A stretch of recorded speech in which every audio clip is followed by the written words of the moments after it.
You and all other school parent groups about the country, and you must stand united on this and stamp out this frightful assassin of our youth.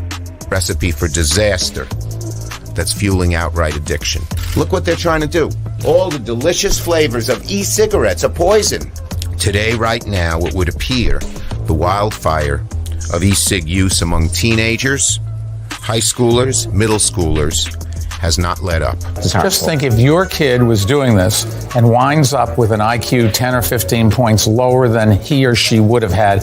They shouldn't be experimenting with the entire American public. What we know is these products are addicting millions of kids. Dr. Carroll, as principal of the Lakeside High School, did you, during the last 3 months, notice any changes in the demeanor and attitude of your student, William Hopper? Yes, in a number of things. For example, at times disassociation of ideas. In another instance, I happened to attend the recent interscholastic tennis matches. And while Bill Hopper had been considered an exceedingly good player, I saw him miss the ball by as much as 3 or 4 feet. This, I understand, could be attributed to the use of e-cigarettes. It causes errors in time and space.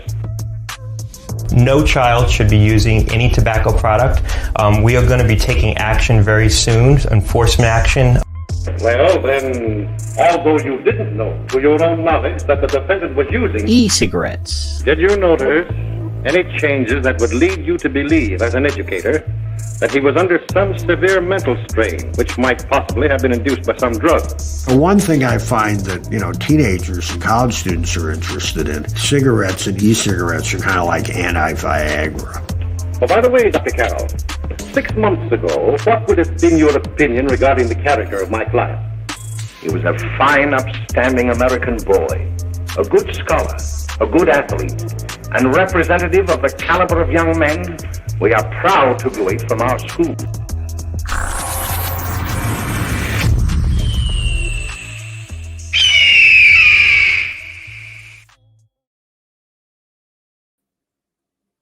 Hello. How are you? And welcome to Son of Liberty Radio here on the Smoke-Free Radio Network, even though it appears that I am the only one interested in doing a show at this point.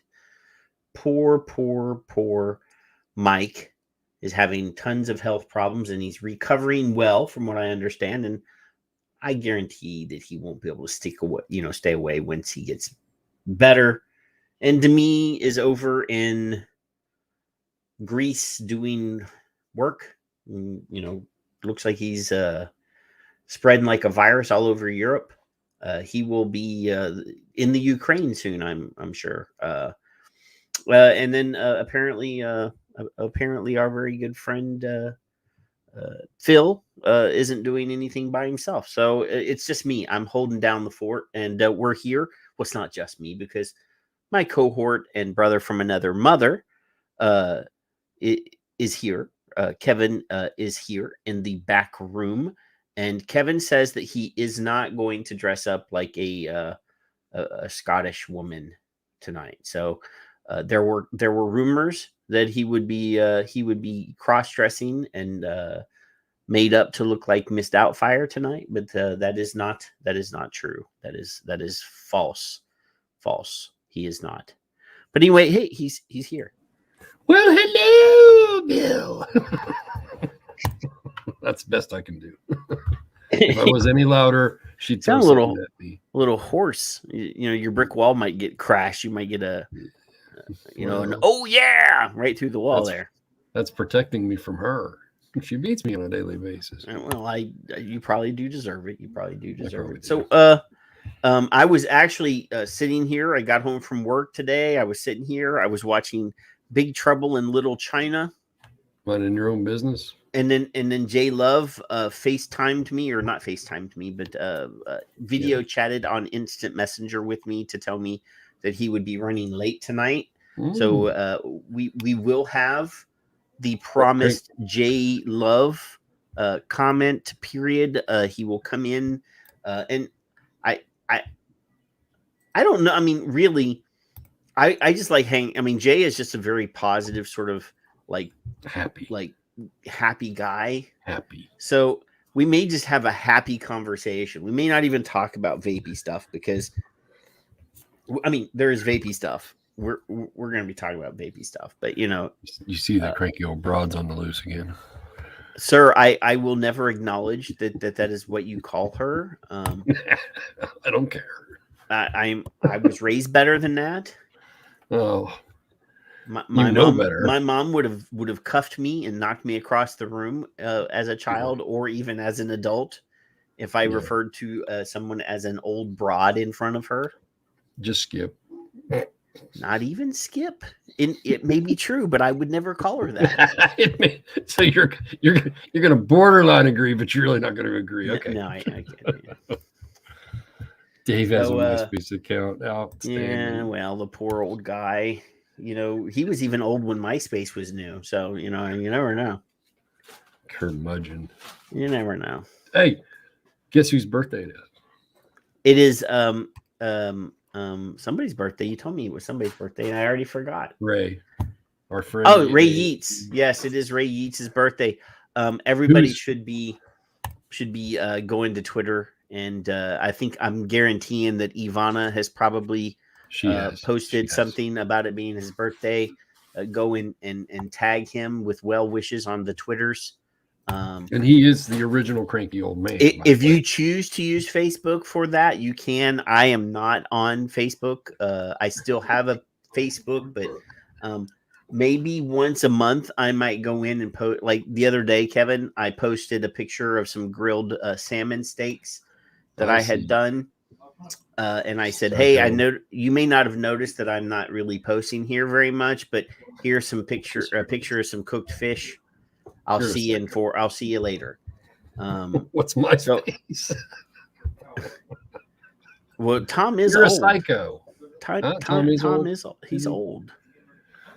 I can't decide whether Ed or Bruni or Tom are the oldest. I say Ed. Because they are all ancient. So I don't know which, and Skip is only slightly less ancient. So right. See, I won't say that, but I'll say this. No, ancient is way more respectful than broad. Cranky. Oh, you got the broad part of the problem. Okay, not the cranky. No, I can't say sexist things like that. My mom would. Did I not tell the story of when I was in the first grade, like the very first day of the first grade? I'll tell it real quick. It's not too bad. So the very first day of the first grade, because I had never gone to any sort of school. I didn't go to preschool. I didn't go to kindergarten. I went straight to the first grade. And I was not socialized around other kids my own age because we were country people, and then we moved to the city before I started first grade. So when before I lived where I went to school the first grade, our nearest neighbor in Nebraska was like 10 miles away. So I didn't, I only hung out with my brother's 4 years older than me and my mom because my dad was always out working.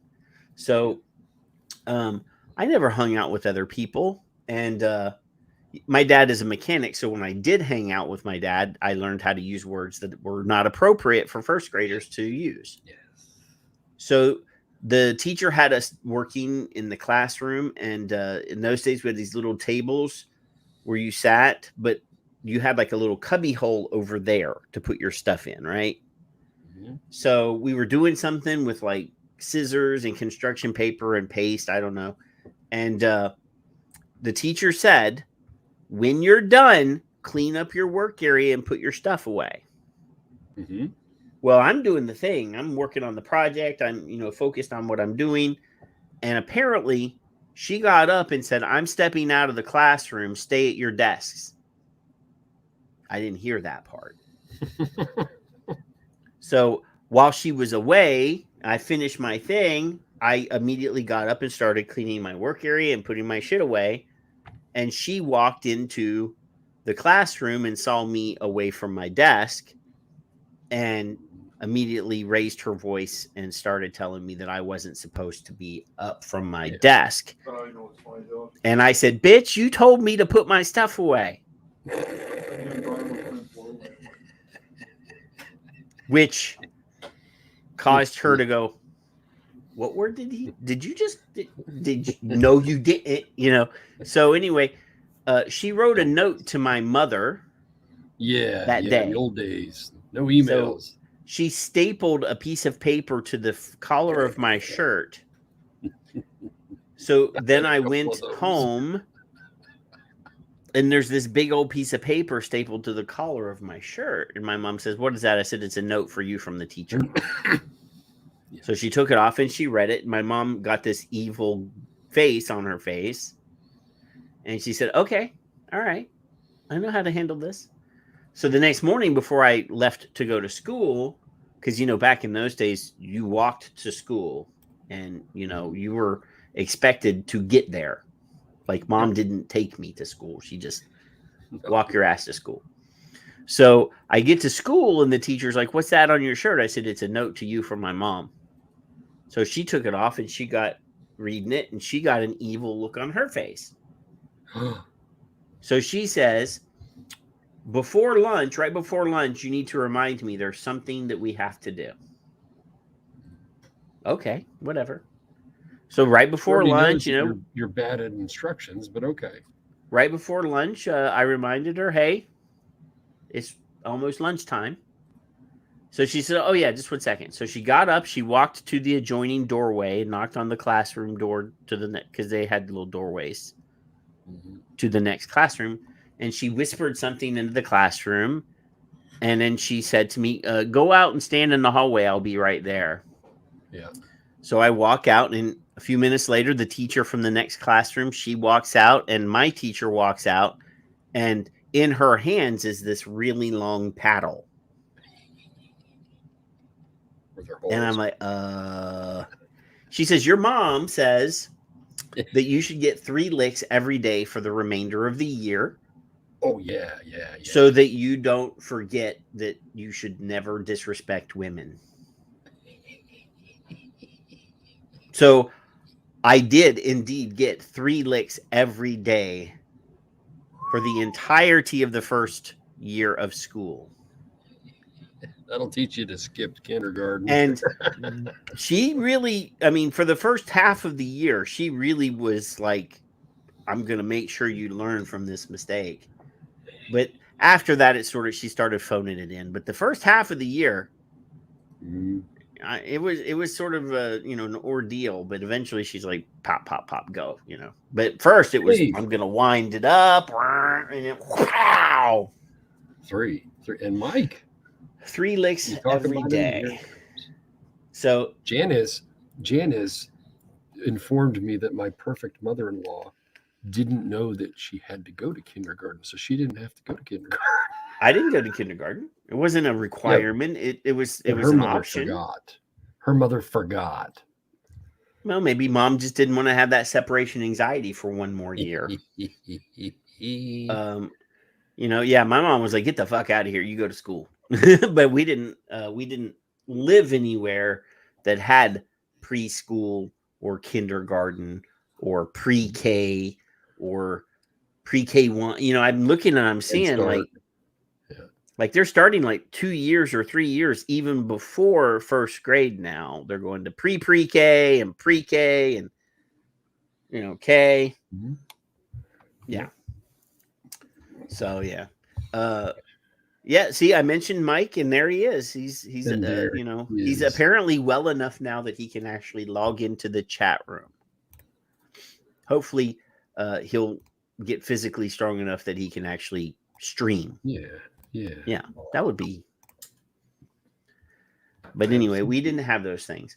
But hey, I'm not sure if you're aware of this, but there's a war going on. I do tell. In Eastern Europe, over there by the Russias. It's over there. By the Russias. I think about 8 years ago. No, it was before. Maybe 6-8 years ago, because it was before Trump was president. Russia decided to annex part of another country, and everybody let him do it. Nobody tried to stop him. No. They sort of just said, "Stop it, bad boy, bad." We don't like that. But they didn't stop him, so he annexed the Crimea, which was a part of land that was in the Ukraine at the time, legally part of the Ukraine. Even though it's one of those pieces of land that switched hands a couple times. There was a war years and years and years and years, and even years before that ago, called the Crimean War. It was before World War I.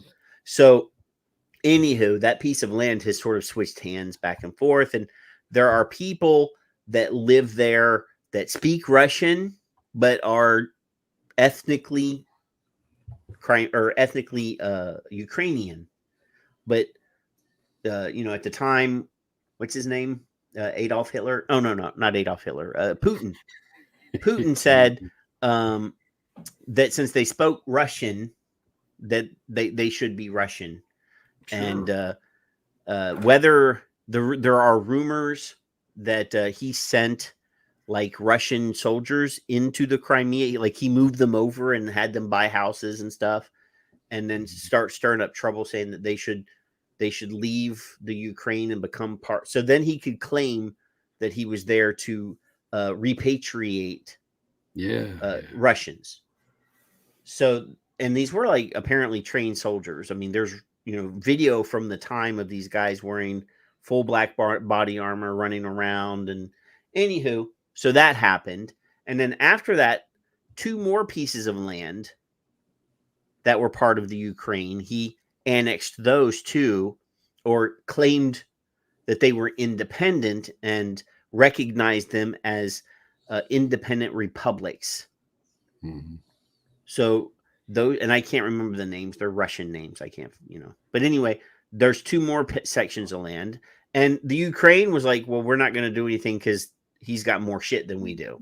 So they didn't press it. I mean, they went to the UN and filed all the grievances and did all that stuff, but they didn't wave their sabers and take their shoe off and slap the table like Khrushchev did back in the day. Yep. But anyway, so then for the last 6, 8, 10 weeks, like it's been rumored that this was happening. There was troop buildup along the Russian-Ukrainian border. We could see on our satellites that they were moving equipment in. They built field hospitals. They're putting together all this stuff to prepare so that they can just walk across the border and start shooting up stuff and using rockets and stuff. So, and here's the stupid thing is our president repeatedly gave interviews and said this war's coming, it's going to happen, blah blah blah, and did nothing.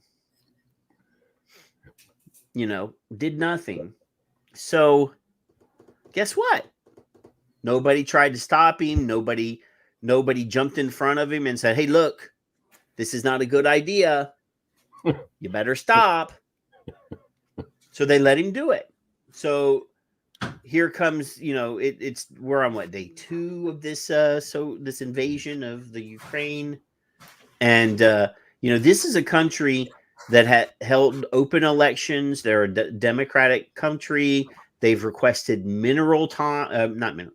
reading Bruni's comment, many times to become part of NATO. Well, that was the sticking point, because Putin doesn't want a country that has a border, a land border with his country, actually be members of NATO.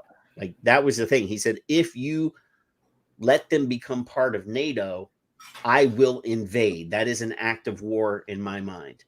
So they sort of been shuffling their feet on approving the NATO membership. So they became a NATO ally. So they're sort of what do you want to call that? A probationary, it's not a full member. You're sort of just a friend. Like, you're not a full member. You're just a friend of the club. So Not even that. Like, we are not required in any way, shape, or form to lend military assistance. Now, if, for example, Russia did that to Poland, we have a mutual defense treaty with them. We are required by treaty to send bombers, to send planes, to send tanks, to send soldiers to defend Poland because they're a member of our NATO treaty. Mm-hmm. So they wouldn't give the Ukraine. I think they refused to give Ukraine membership because they knew this was going to happen and that we would be, if they were members of NATO, required to go over there and kick ass. And we don't really want to have a kick-ass engagement with Russia because they do have over 50% of the world's nuclear weapons. Yeah. They have more than us. They got stuff. So I don't think that... No, Gorbachev was not Putin's mentor. Boris Yeltsin was Putin's mentor. And Putin was actually in the KGB, but when Putin became a politician, Boris Yeltsin took him under his wing. And then at some point, Putin stabbed Boris in the back because Boris was just an alcoholic, fun dude. Like if you ever watched like video from the time, like he was when the actual when the Soviet Union broke up into smaller nations. Like there was some I don't want to say there wasn't a war, there wasn't a revolution, but there was a little bit of kerfuffle when Yeltsin was made president of and I think he was Georgia. He's either Georgia or Ukraine. He wasn't the president of Russia. But no, he was. I'm wrong. He was the president of Russia after Gorbachev. That's 3. Well, it's possible. Hey, fuzzy memory, dude. This is all historical events. So anyway, Boris was like handing out guns. He was handing out booze. He was on TV drinking vodka. Showing his gun. We're gonna defend ourselves until this disturbance is over with. So like he was a fun dude. I could have been drinking buddies with him. But this Putin thing, Putin is an imperialist. He wants to put the band back together and get the Soviet Union back together. Yeah. Now, there's a bunch of memes going around about Russia being communist.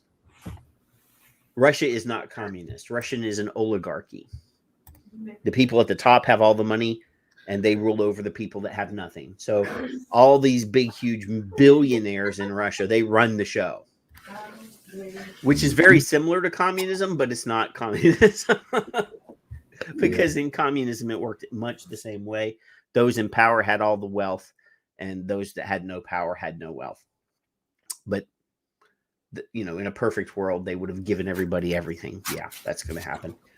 So anyway, back to the point of the matter is that we came out the day after the morning that we found out that the invasion had started.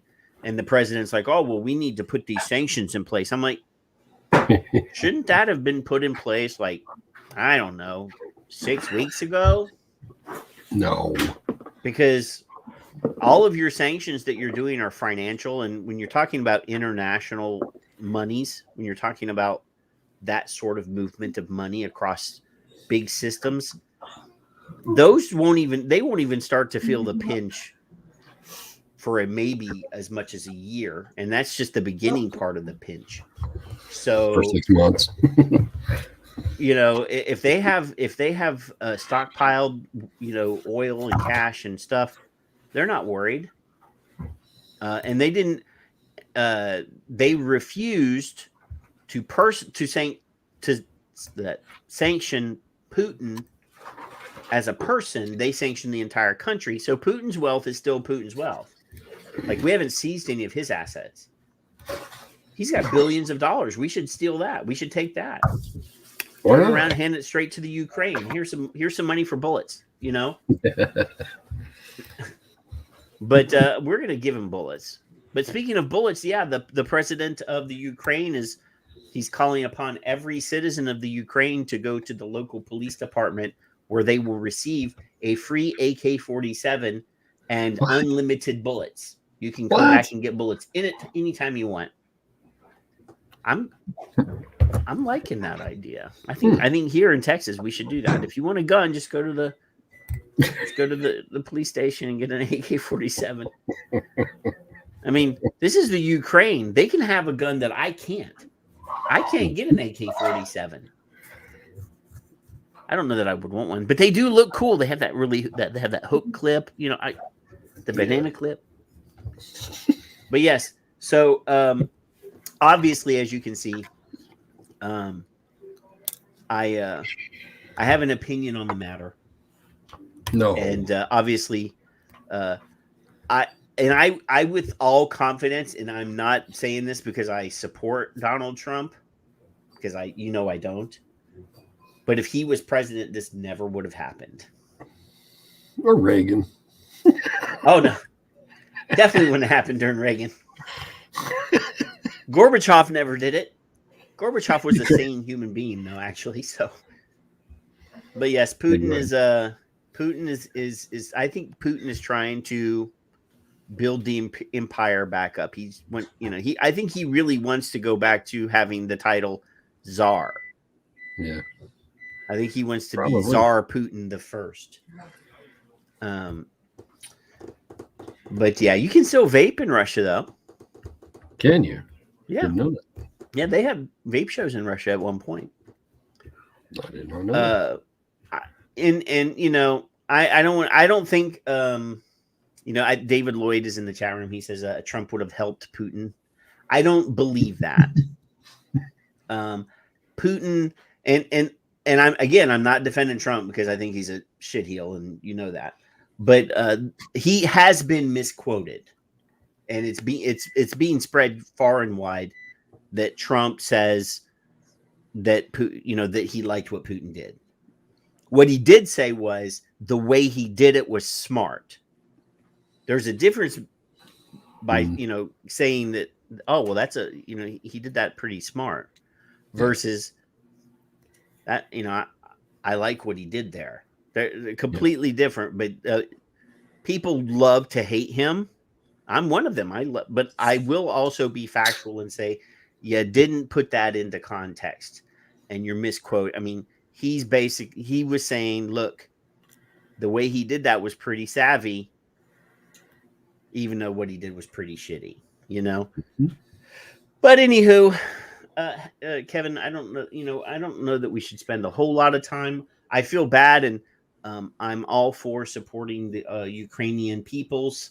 There's a lot of upset people right now.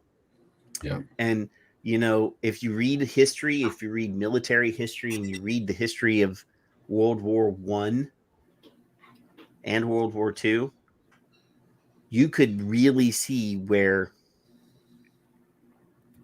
if this is not handled right, we could have a WW3. Yeah. More so than, you could call our little foray into Iraq World War III because it had as many nations involved. We had a huge coalition of partners that really did encompass a lot of different countries. But yeah, this could get really shitty because Bill says the US, the UK, and Australia have laid sanctions against Russia. It's like 26 different countries have now stepped in on the sanctions. So it's not just those three. It's literally every member in the United Nations. If you're a member of the United Nations, they've already they didn't do sanctions. They wrote a letter of reprimand or whatever. But that's kind of what they do. They don't really have any power to do it. Tisk.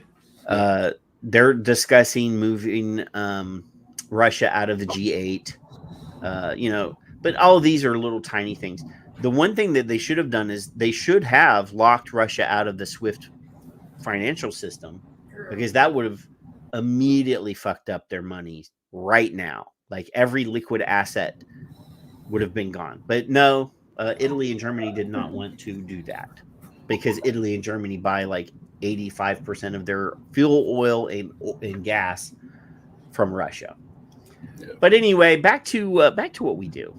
We'll take a minute, but yeah, the sanctions they're not really tame, but what they are is it's going to take years for them to actually feel it. What they would feel is a predator with a Moab dropped right on the fucking yard of the Kremlin. There's really some one-stop solutions that could be but you really want to solve the problem, find out where he is, and then drop a big fucking bomb on him. Yeah. Yeah. Well. Yeah, the SWIFT thing that should, but none of these sanctions should all have been done the moment we got the inkling that those troops were being put there for the reason that they were put there. Yeah. And we knew that. We knew that like 6 weeks ago. Like even the doddering old man in the White House knew it. I mean, that's pretty sad. I'm surprised he can even say Ukraine. Well, here's the other thing is when I went to school, the capital of the Ukraine was Kiev. Kiev. K-I-E-V. Kiev. But apparently we've been saying it wrong this whole time. It's Kiev. Kiev. Because all of the Russians or all the Ukrainian spokespeople that have been talking this whole time, I've been saying it wrong because that's how I was taught to say it 50 years ago in school. So everybody that watches this show, yes, the president of the Ukraine is Jewish. And I didn't even mention that one of the justifications that Putin was using for his actions was he was going to go de-Naziize the Ukraine. That's the word they used, de-Naziize. And yes, the president of the Ukraine is a Jewish. He's a Russian Jew. So yeah. All right. So if you've watched the show, I think we've spent a lot of time on this one thing on the show, not that thing, but this new thing that we're fixing to talk about. We've done the A to Z of harm reduction tweet thread at least 4 times from A to Z on this show. We did it when I first made the tweet a year and like a month or two ago, like 14 months ago. Yep. I think we did it once in between. We did it once during the Scope shows. The very first of our Scope shows was a full review. And then since Scope, we've done a review of it on this show. But I did see Charlie Gardner today posted a political cartoon that fit the flavor of our A to Z of harm reduction quite well. So I figured I'd throw that on screen real quick. It says, "No life vest." These are all headstones in a cemetery if you are listening. One headstone says, "No life vest," which we talked about on the A to Z of harm reduction. "No seat belt," which was also on the A to Z of harm reduction. No helmet, no face mask, no net, like you're going to jump without a net. And oh, look at this, no e-cig. And these are grave markers in the Hindsight Cemetery. Yes. So, Kevin, it says over here the tweet from our friend Charles says the precautionary principle is no longer appropriate, if it ever was. People have been vaping nicotine for 20 years now. 68 million adult nicotine vapors worldwide today. No death ever attributed to inhaling nicotine vapor in 2 decades, during which time 140 million smokers died. So That was true, Kevin. That no death has ever been attributed to inhaling nicotine vapor in 2 decades. That was true until What? last week. No. Until last week. What? Yes. Jeffrey? Victor? Andrew? I will not. So now we actually do the Australian dead people that attribute deaths is now attributing the death of a 70-year-old man in Australia to the use of electronic cigarettes. They put it. They're saying that is most likely his cause of death. Autopsy reveals man most likely died as a result of vaping. Now, there's a video, Kevin. Even better. This is from ABC Australia. All of my Aussie friends, you've probably already seen this, but our American and other friends are going to watch this. And of course, Tom Morowitz in the chat room says that Dr. Mendelsohn is challenging the autopsy. But I don't know how, I mean, really, as a medical professional, I will say, unless I'm in the room looking at the corpse and all of the labs and all of this, stuff, there's no way anybody can actually blow a hole in it. I mean, we can give opinions on it, but we need, we actually would have to have independent inspection of the body. I mean, that's what I used to do. So I cannot refute the findings until I actually see the findings and then the body to do my own examination. Meanwhile, they can say what they want. They literally have all of the cards on this. We actually need to see the body. We actually need to see the test results, and they need to be verified. I mean, I don't have his X-rays. I don't have his chest X-rays. I don't have an actual tissue, any tissue slides to look at. Don't have any of that stuff. Don't have the results of his blood labs and his chemistries and nothing. I mean, you actually have to look at all that shit. So I understand that they're going to publish something, but until they publish and there's any sort of independent examination, I can give an opinion. I can say the guy smoked for, if he's 70 years old and he's been vaping for 10 years, he more than likely smoked for 50 years. Yep. Which probably didn't help him any. But yeah, let's watch the video. Let's just watch the video.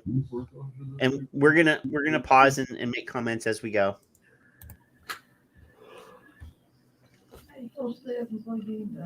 Because all right. No sound. No sound for me.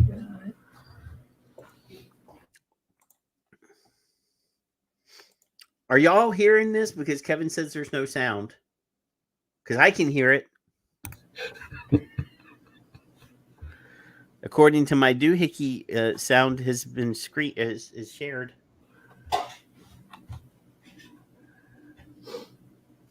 Hello?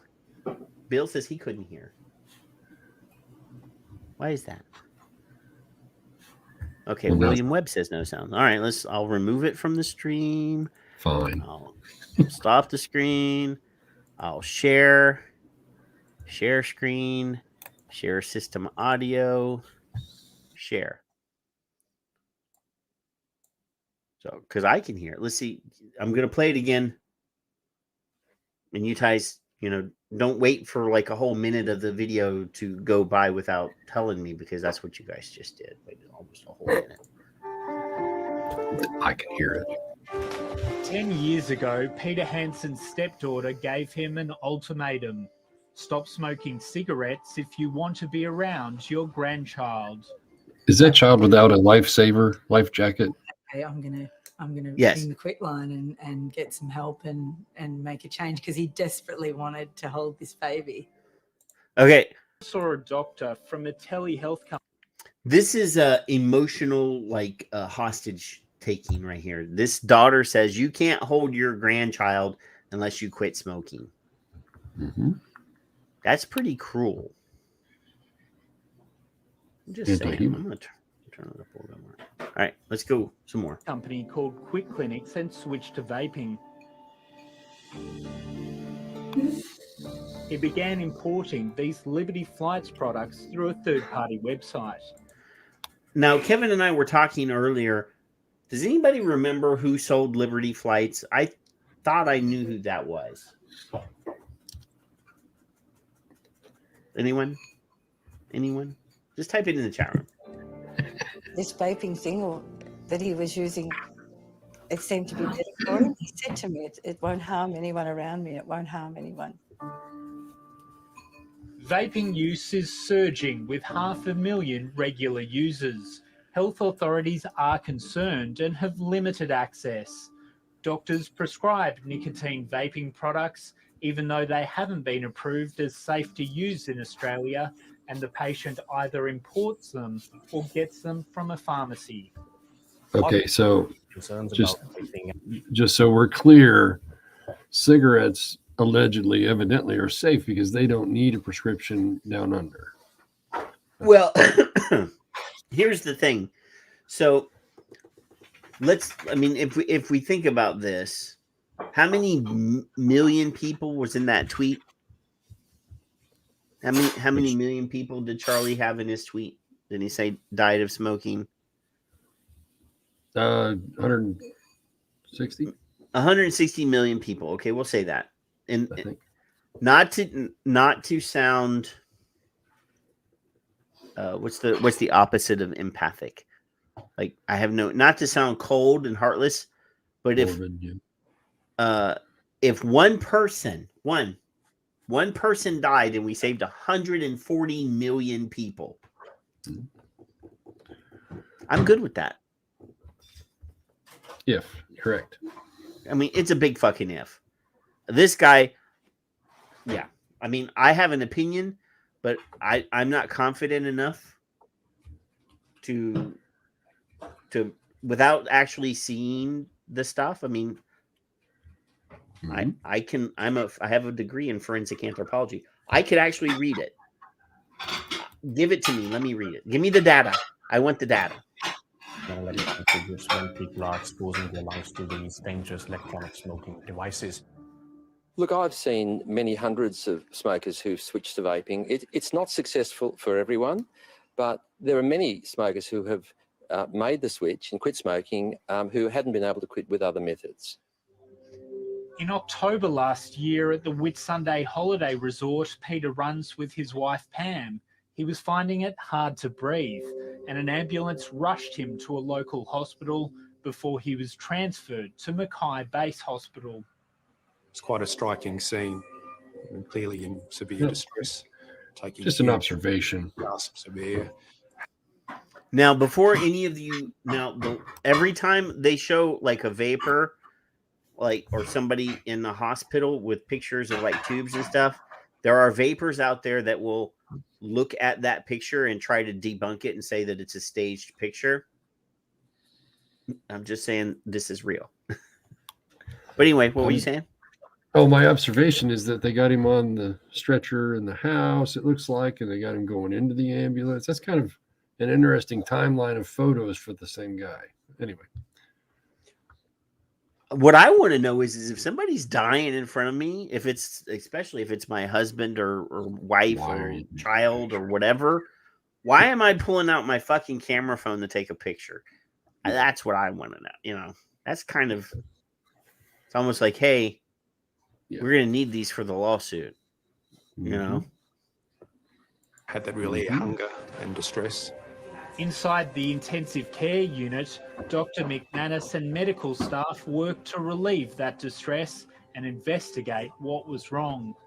It was clear that he needed to be put in what we call an induced coma and put on a ventilator or breathing machine for his own relief, really.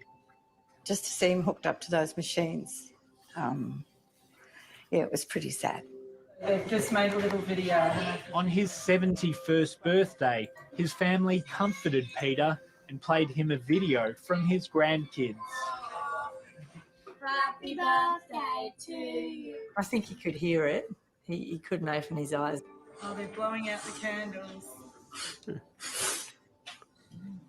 I just saw these quite huge cystic lesions in the apex of his lung. Dr. McManus suspected Peter could have a new lung condition caused by a decade of vaping called Earache.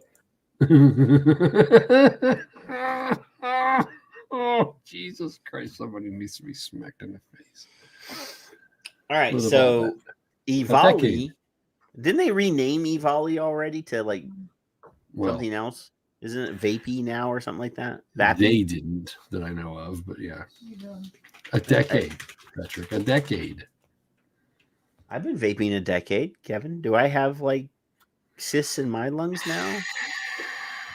I haven't had a chest x-ray in like 3 years, so. I've never had one. Well, I take that back. I had them when I was smaller, 8, 10 years old. No, it's been longer than that. You're right. We're no longer getting the TB. You know, we used to get a TB test every year. Yeah. Now they're suggesting that we right now we're just signing a thing saying that we don't have TB. Haven't been around anybody with TB, so I don't need a TB test. But now they're suggesting that we get chest x-rays. I'll welcome that. Let's look at my lungs. First reported in the United States, the term stands for e-cigarette or vaping product use associated lung injury. I've seen lots of results of smoking-related lung injury. We call that emphysema or chronic obstructive pulmonary disease. There's a few terms for it, but it's generally There's a few terms because they're all different conditions, by the way. Emphysema is not the same thing as COPD.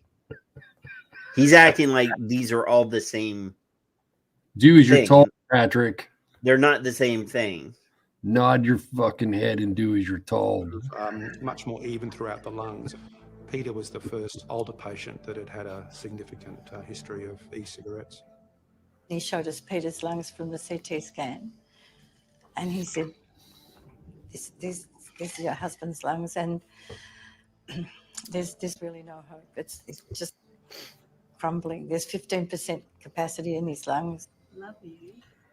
After Can you see that through an X-ray? Care, Pam had to make the heartbreaking decision to take her husband of 32 years off life support. Now, Kevin, you can see in a chest x-ray the lungs, and you can see the capacity of the lungs. You can see if there's any scarring. You can see all sorts of, abnormalities.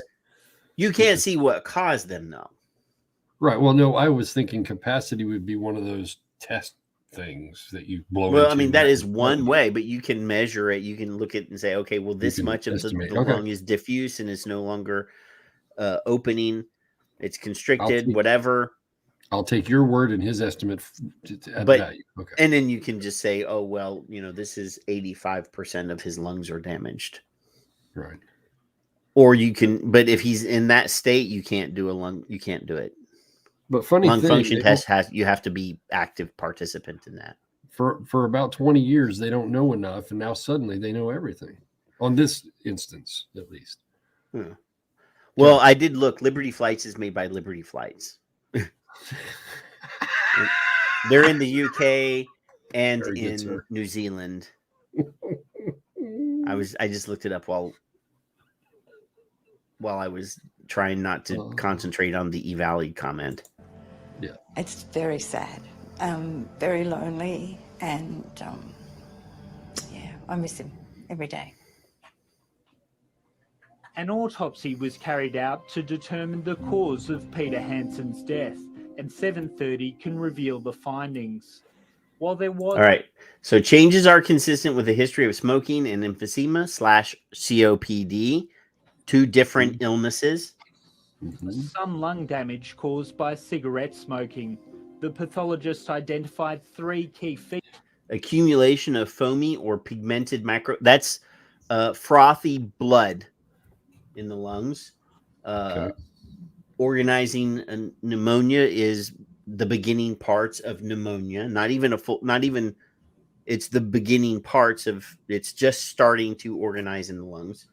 And then diffuse alveolar damage means that it's not concentrated. It's sort of spread out. It's diffuse along all of the alveoli. Features consistent with EVALI. The cause of death was an acute lung injury and a probable... In conclusion, this case is a probable case of EVALI. Which has been around at least 10 years, according to this idiot. 10 years. Well, yeah. So I would suggest, because all of our conclusions here in the States is that every product that we tested, that we can guarantee those users in the States that got EVALI was caused by vitamin E acetate oils used in illicit THC cartridges. Is it possible that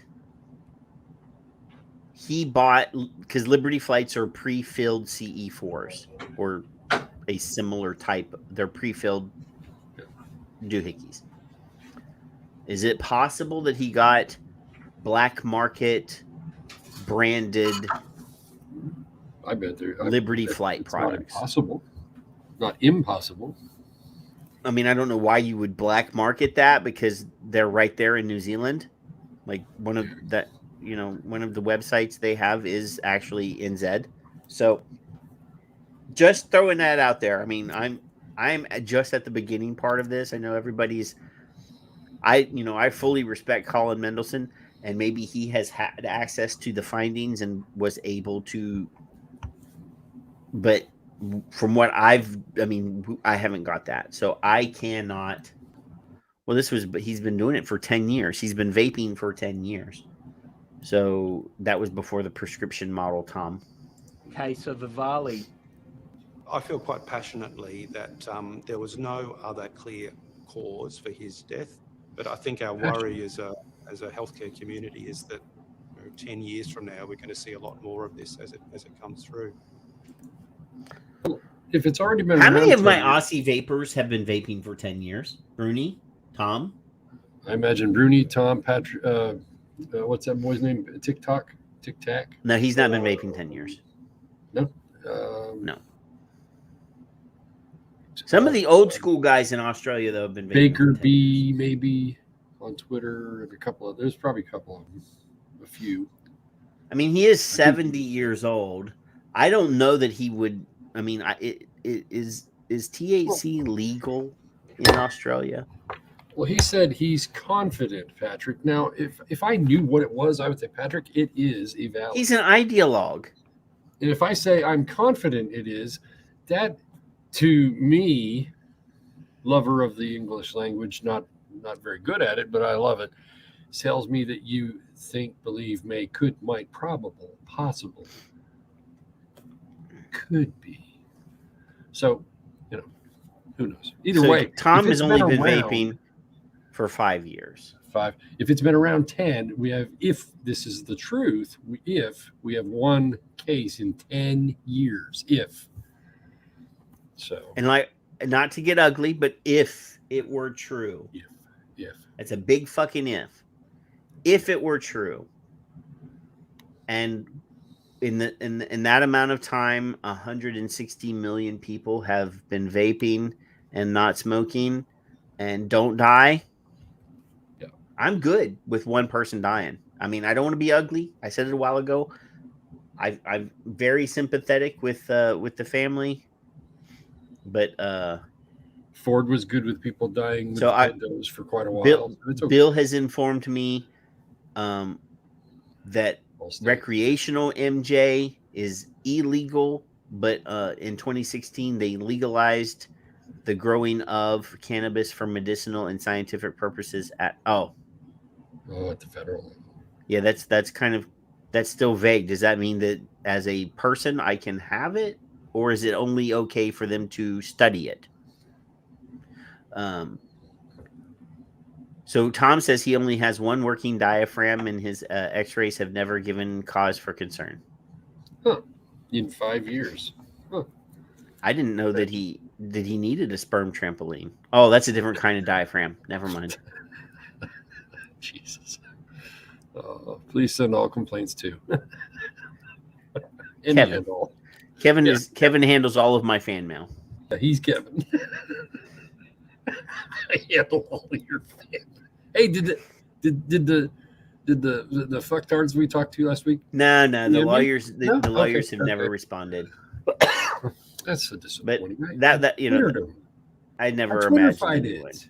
I don't think he had. They're cowards. Let's listen to Fuckface here and see what happens.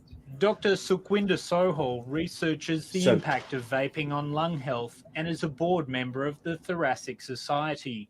He has reviewed the autopsy report for 730 and supports its findings.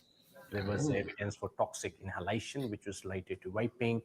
Then there was pulmonary infiltration as well. They found significantly increased numbers of foamy macrophages or inflammatory cells. And there was a lot of fluid built up in the lung as well, which again indicates a strong.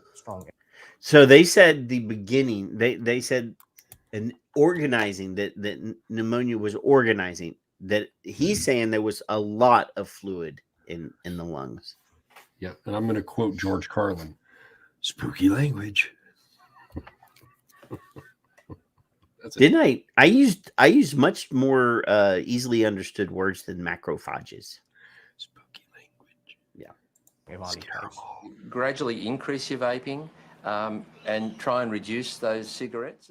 Dr. Colin Mendelsohn was involved in establishing the Australian Tobacco Harm Reduction Association, a charity that claims vaping is a less harmful alternative to smoking. Now, did you see that product placement? Mm-hmm.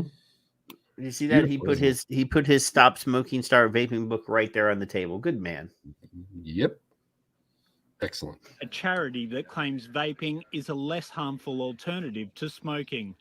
The association received funding from vaping companies when it was first established, but he says it's since stopped.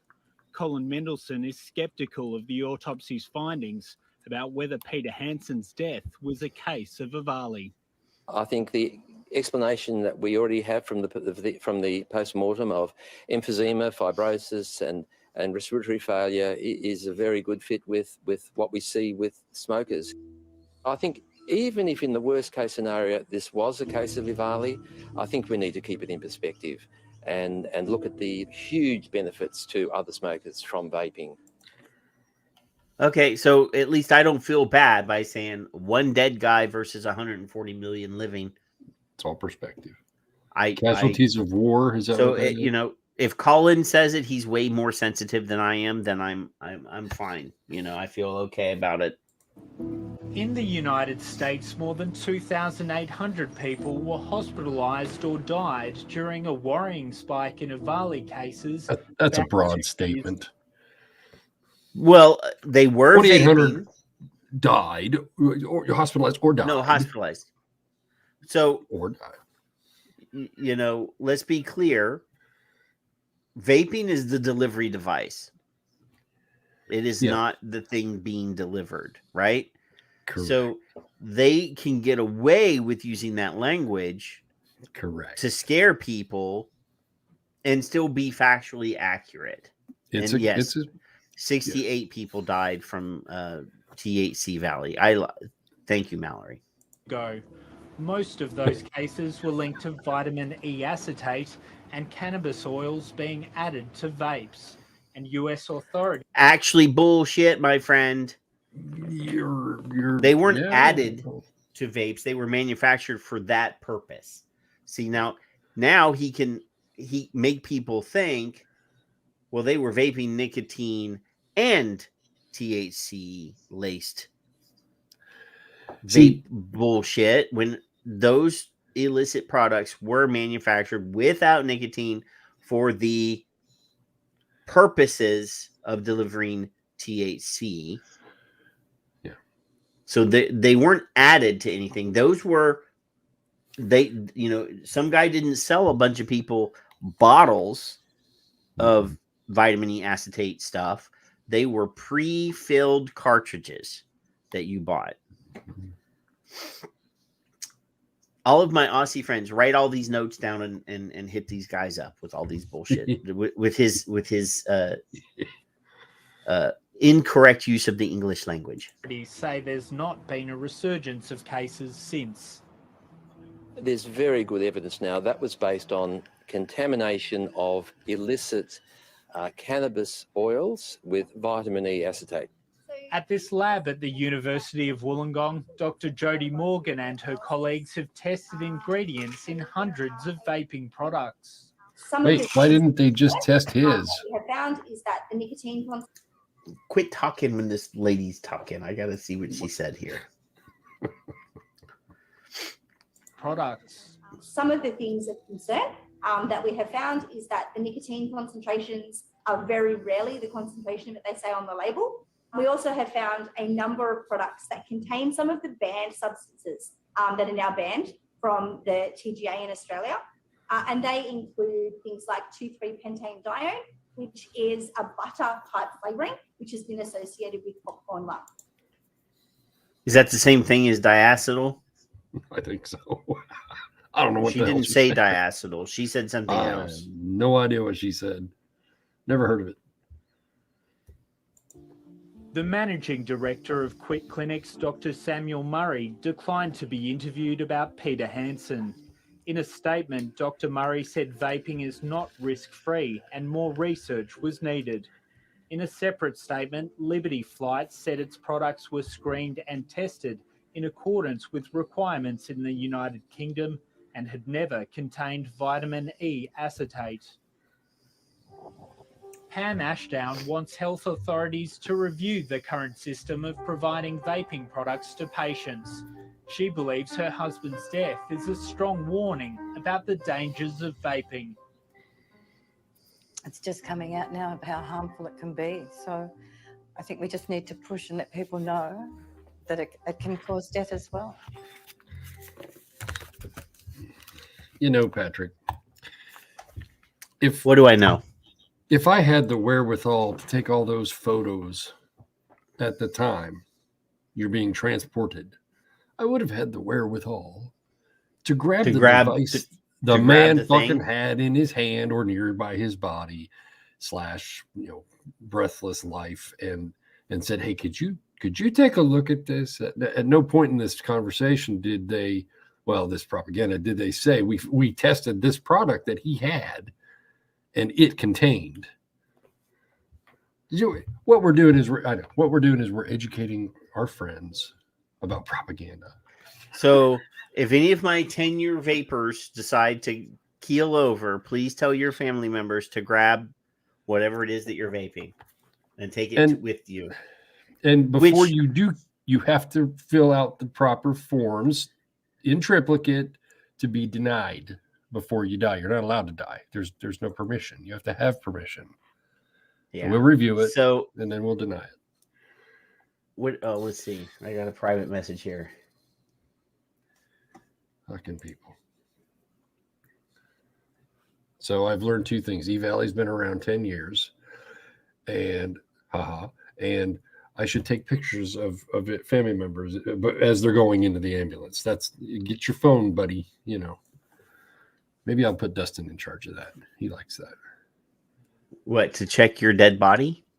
To take pictures as I go. Oh, okay. Because, Let's document the joyous occasion. of all things. Maybe she was a photographer. Who knows? I don't know. Just an observation. Speaking of, Kevin asked me during the pre-show, I did mention to Kevin because, you know, both of us are no longer purchasing e-liquid. We're making our own. For those of you in the States that are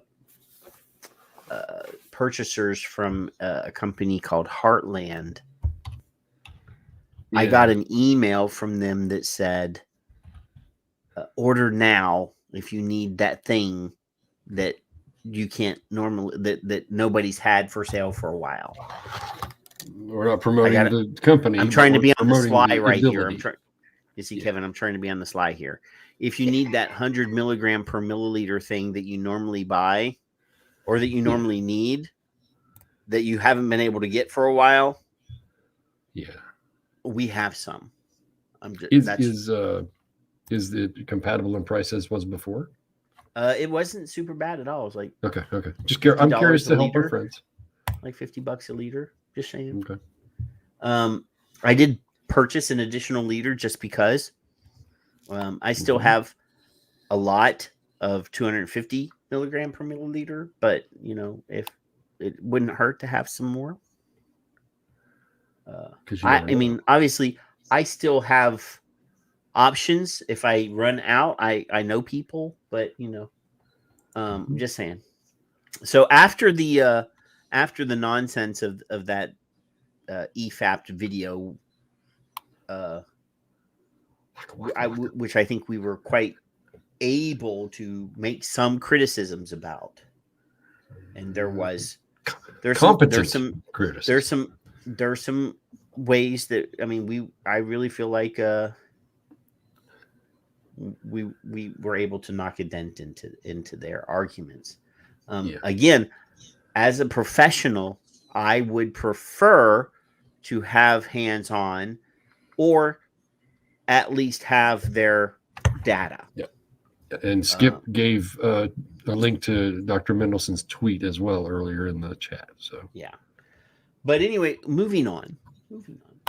So FDA has sent out a warning letter this week, Kevin. It was on Valentine's Day. This is I think is hilarious. And the reason I named the name of the show tonight, Big Trouble in Guangdong, because Guangdong Sigeli Electronic Technology received a warning letter. It's right here. Warning letter to Guangdong Sigeli e-cigarette or electronic technology, doing business as Sigeli Vape. Sigeli was one of the first devices that I ever bought. Was a Sigeli 12 watt tube mod. Yes, variable voltage device. Anyway, so this says, "Hey to Ying Lu and Tom Lee at Guangdong Sigeli Electronic blah blah blah. Here's your American address in California," which is probably just a mail drop. It says here, "Dear Mr. Ying Lu and Tom Lee, the Center for Tobacco Products of the United States Food and Drug Administration recently reviewed your website, sigeli.com, and determined that the ENDS products listed there are manufactured and offered for sale or distribution to customers in the United States. Under Section 201RR of the, hey, Jay McGuire, of the Food and Drug and Cosmetics Act, the FD&C Act, 21 USC 321RR. These products are tobacco products because they are components or parts of products made or derived from tobacco and intended for human consumption." Now, do you remember when we said a long fucking time ago, like in 2015, they're going to go after hardware because it is considered delicious. A component or part, right? And then FDA said, we're not sure that you need to send a PMTA for your crap. But anyway, let's keep going. Jay McGuire is typing synthetics with an exclamation mark in the chat room. I don't know if he is aware that FDA has already said that they're going to they're going to go after synthetics. I don't know why he would type that in there. But anyway, and we told you that they would do that because they said that they would do that in 2014. I have audio clip of Mitch Zeller saying we fully intend to get synthetic nicotine. They're just waiting. They're doing this. We're going to do it. We're going to do it. But anyway, certain tobacco products, including ENDS products, are subject to FDA jurisdiction under 901B of the FD&C Act, 21 USC 387A and B, and 21 CFR 1100.1. Therefore, ENDS products are required to be in compliance with the requirements of the FD&C Act. Please be aware that effective August 8th of 2016, so this is, you made something new after we told you not to make anything new. FDA deemed additional products meeting the definition of a tobacco product except accessories to these newly deemed products to be subject to regulation under the FD&C Act. These products include, but not limited to, ENDS, e-cigarettes and e-liquids, cigars and pipe tobacco. See final rule deeming blah, blah, blah, blah, blah, blah, blah, blah. Generally, to be legally marketed in the United States, the FD&C Act requires new tobacco products to have a PMTA, pre-market authorization, order in effect, and that is generally referred to as marketing orders. A new tobacco product is any tobacco product that was not commercially marketed in the United States as of February 15th, 2007, or any modified product, tobacco product that was commercially marketed after February 15th of 2007. So they're basically saying we found new shit on your website that was out or released after the deeming date, which means that you do not qualify for being on the market, because anything that is on the market that was not on the market before the day before Valentine or the day after Valentine's Day in 2007 is not grandfathered in. So they're saying FDA received your PMTA assigned STN PM 0001221 on September 7th of 2020. However, the FDA issued a negative action for your PMTA in the form of a refusal to accept the determination on February 5th of 2021, which covers 6 of your products. As discussed above, new tobacco products that do not have the required FDA marketing authorization order in effect, including your ENDS products covered by your PMTA, that resulted in a review. They're repeating themselves. You notice that? Yep. Like they're being very redundant here. They could just say your shit didn't get approved. We refuse to accept your PMTAs, and you're still selling this, so we're gonna write you a warning letter. But since you live in China, there's not a damn thing we can do. But we're writing it anyway. Yes, we're gonna put this on the website. We're gonna tell people we did it, and you don't really fall under our authority. So blah blah blah blah blah. So it said consume, and they look delicious. What? Nothing.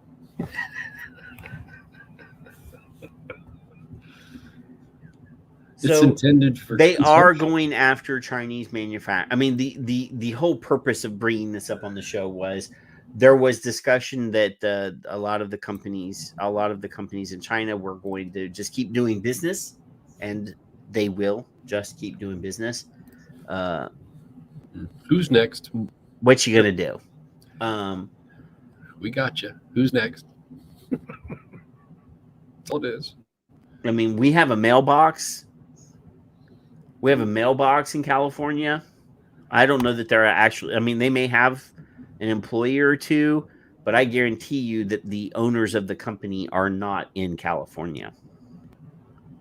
Can't imagine.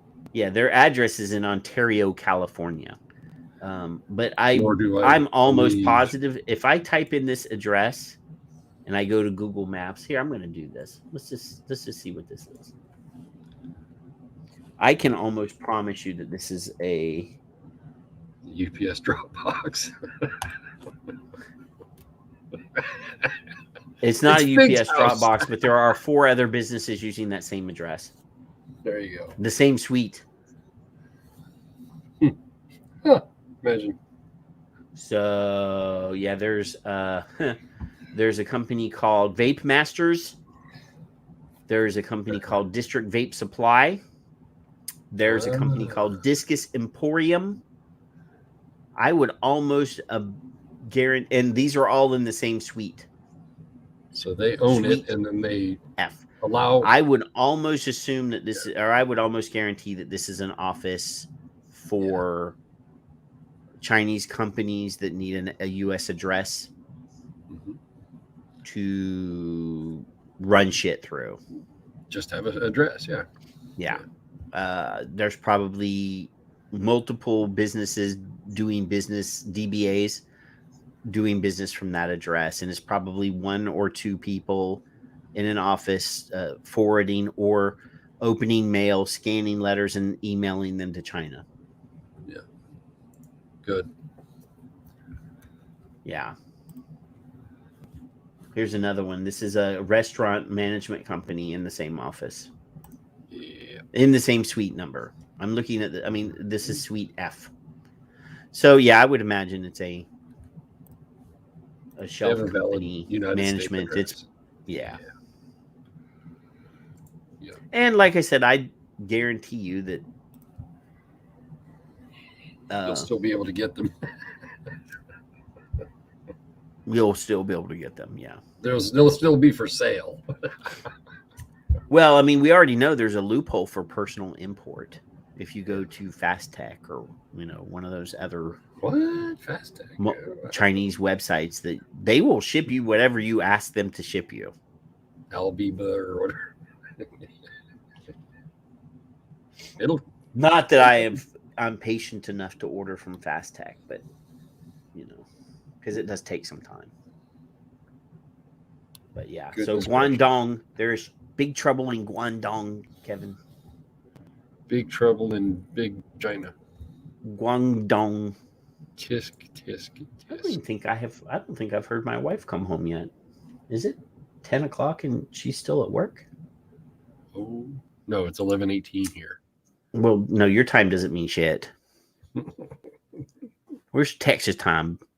So then Kevin sent me a link and he said, let's see if you can find it. That's what she said. I'll let you find it is the exact quote. I was waiting on you, you fucker. So it says pharmacokinetic and subjective assessment of prototype Juul 2 electronic nicotine delivery system in 2 nicotine concentrations. The Juul system, the Juul 1 system, since it doesn't have a 2, the IQOS, and a combustible cigarette. So what they're doing is they're looking at the new generation Juul, the first generation Juul, an IQOS, and a regular cigarette, and they're doing an analysis of what happens when you use those products, how fast, because pharmacokinetic is how fast the nicotine is delivered into your body using those methods. And I would assume, since it says subjective analysis, that also means what the people are feeling. Feelings. Nothing more than feelings. So anyway, rationale. Electronic nicotine delivery systems and heated tobacco products are non-combustible alternatives for adult smokers. Evidence suggests sufficient nicotine delivery and satisfying effects are necessary to facilitate switching away from smoking. Nicotine delivery varies across electronic nicotine delivery systems within limited nicotine concentrations. So I'm just going to skip the objectives and go right to methods. So it says adult smokers, 40 was their pool. Completed a 5-arm crossover product use laboratory confinement study. So they put 40 people in a closed environment, and they tested 5 things. That's what a 5-arm crossover product analysis is. So nicotine pharmacokinetics and subjective effects were assessed following the use of the Juul 2, which is a prototype, and it's 18 milligram per milliliter nicotine. See, now that makes me scratch my head, Kevin, because is that going to be 18 milligram per milliliter free-base nicotine, or is that 18 milligram per milliliter nicotine salts? I was questioning. That wasn't my purpose of it, but yeah, that was part of my question. That's one question I have. Yeah. So, because I haven't read this whole thing, by the way, Kevin. I just scrolled to the bottom and saw the good, you found interest, the conflict of interest, but I didn't read I figured we would learn together. So number 2, the Juul prototype, 40 milligram per milliliter, which is the nicotine salts. The Juul 59 milligram per milliliter nicotine salts. The IQOS 18 milligram per gram, because that's dry tobacco weight, because it is a heat not burn product, and a regular old combustible cigarette. And they asked each person, they evaluated during questioning, they had a 10-minute question period, ad libitum, and controlled a 5-minute 10 standardized puff use. So in a 5-minute period, they were allowed to puff each device 5 or 10 times. Mm-hmm. So the results were nicotine delivery was greatest for combustible cigarettes. We already knew that. Followed by the Juul 2 prototype, 40 milligram per milliliter. The IQOS, then the Juul 2 prototype, 18 milligram per milliliter. And then the Juul 1 first generation, 59 milligram per milliliter. Nicotine delivery from Juul 2 prototype, 18 milligram per milliliter, was significantly greater than the Juul first generation. So even the Juul 2 new generation prototype with less nicotine was more efficient at delivering nicotine than the higher level of the first generation. Nicotine delivery, blah, blah, blah. I did that.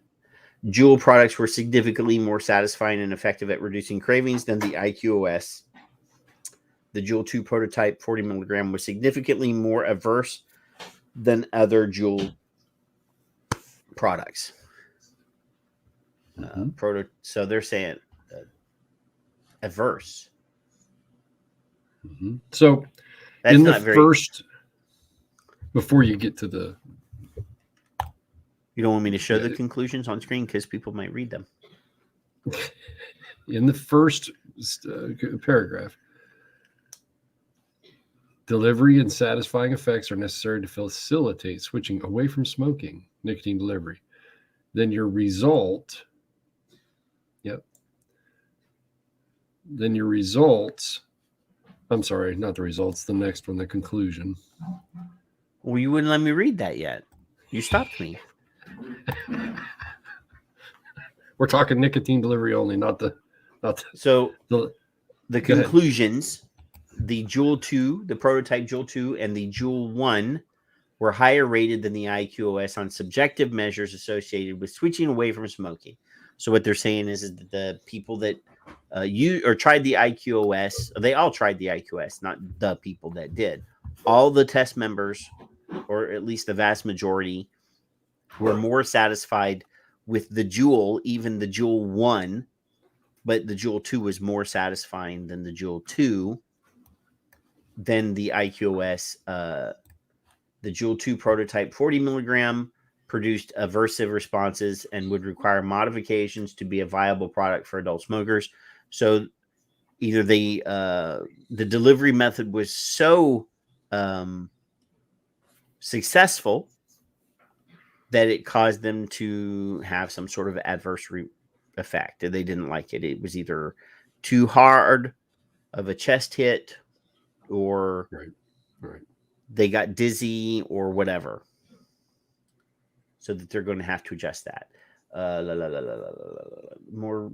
Okay. Nicotine delivery and subjective responses to the Juul 2 prototype 18 milligrams suggests that product based on this prototype may facilitate increased switching away So less is more, Kevin.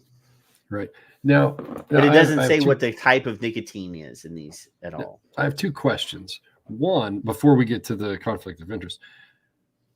Number one, so they stuck 40 people in a room. They had 5 products in front of them each, and they had 10 minutes to try 5 products, right?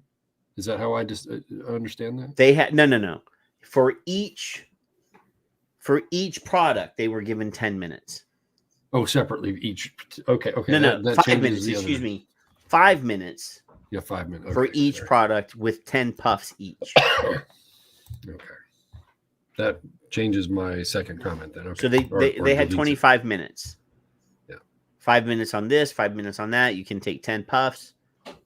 Okay, still within the same, within 30 minutes, you did 5. I would imagine they brought them into the room and did it all, each person all at once.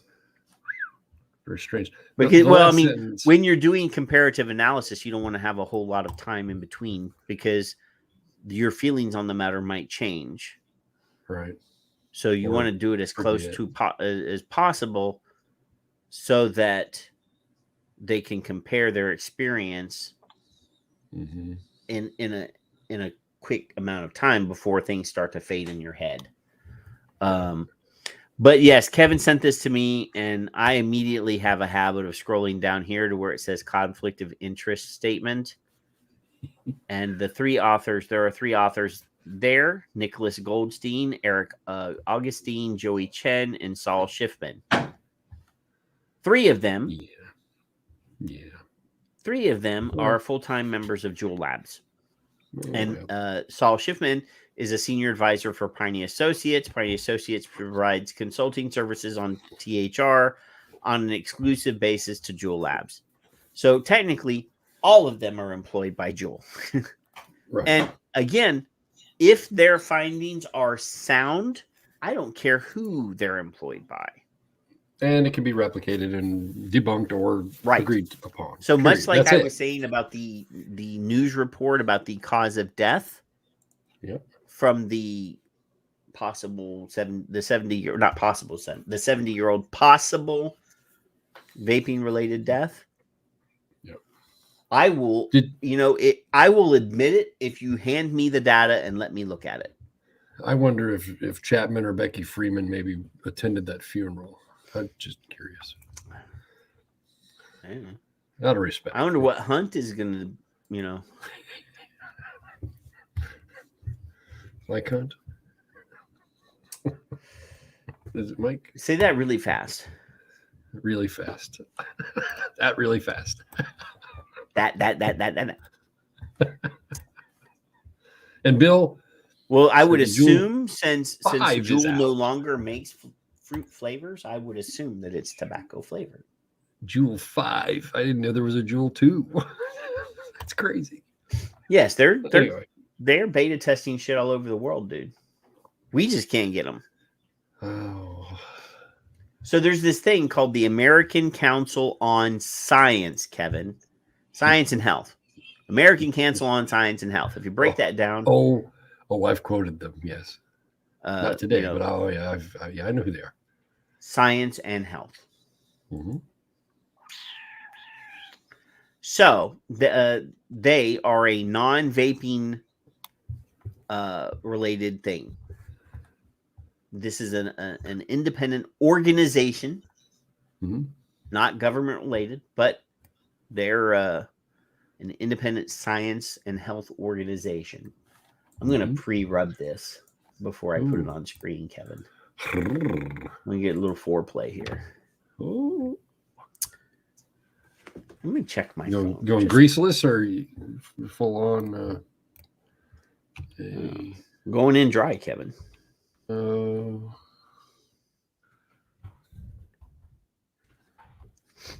she didn't text me. All right. So, anywho, so the American Council on Science and Health published a thing on their website this week. Lousy vaping studies, a master list of junk science. The link is in the show notes, but I'm going to read some of it. Probably a good bit of it. I ain't got anything better to do until J Love gets home so that he can show up in the chat and say hello to you guys. So it says here, the media reports the results of sloppy vaping research, then quickly forgets them. We do not. What follows is a list of many of the low-quality studies that have investigated the alleged health risks of e-cigarette use. We'll regularly update this catalog of bad studies as necessary. So this will be a living document, Kevin. This is the word I like to use for things that will be edited and added on, sort of like the wiki. The wiki is also a living document. So the past year has seen the publication of many studies alleging that e-cigarette use, vaping, carries very, very, very serious consequences, everything from depression to erectile dysfunction, which would cause me to have depression, and higher stroke risk. Each paper generated widespread media coverage, usually one news outlet duplicating the uncritical coverage of the last, giving consumers the false impression that vaping poses a greater health threat than it actually does. When we examined these studies in more detail, we identified their serious flaws and reported them to our readers. But health reporters tend to obsess over a topic for a few days, then forget it entirely, quickly moving on to the next exaggerated study. So in the spirit of developing a more comprehensive understanding of the health risks and benefits of vaping, here's a greatest hits compilation of the questionable research that has hit the headlines in recent months. And yes, this is Cameron English is his name. And he writes very sarcastically, so I like him. Because, we love our sarcasm here. So the first one says that vaping could cause erectile dysfunction. That was the reply is don't panic. But anyway, vaping doubled the risk of erectile dysfunction in men 20 and older, CNN reported last December. What they left out was that all the data gathered for the study was self-reported. Men were classified as having ED based on one item question. And I guess this is the question. Many men experience problems with sexual intercourse. How would you describe your ability to get and keep an erection adequate for satisfactory intercourse? So that is not a medical diagnosis. That's just somebody self-reporting. And if they're like a 30-second warrior like Kevin, hey, 45 seconds. I've got stamina now. You could be a premature evacuator. Just saying. The researchers also relied on study participants to report how much they vaped or smoked. Strangely, the study did not find a link between daily smoking and ED. It's not clear why only vapors would carry this risk, since the cigarettes often contain more nicotine than the liquids consumed by vapors. It's not clear. It's fucking clear. You just don't want to say it. No, they actually want to say. I mean, this is our ally here. I know. Did you see, Bill?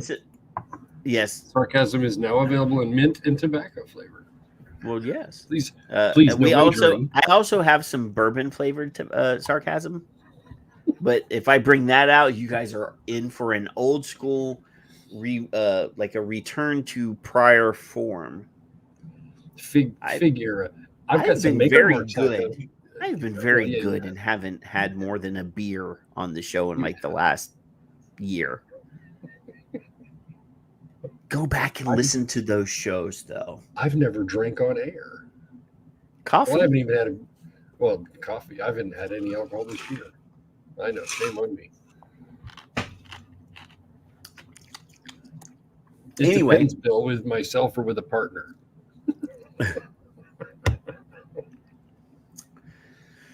Well, bouncy time. Anyway, a vaping and stroke risk new study hypes the wrong conclusion.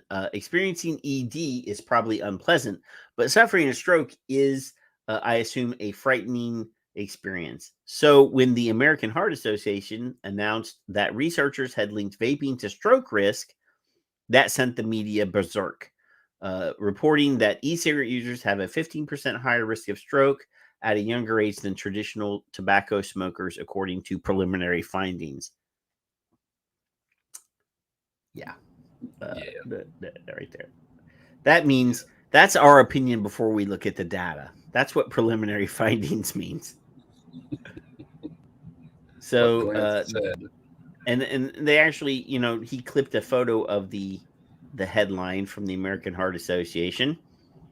So it turns out preliminary was wrong word to use. The study was never published, though the authors were scheduled to present the results at the AHA annual conference. They never did, and it could be because their results were less impressive or less impressive upon closer inspection. What did I say? Your opinion before you actually looked at your data. Cart before the horse in the old days, yeah.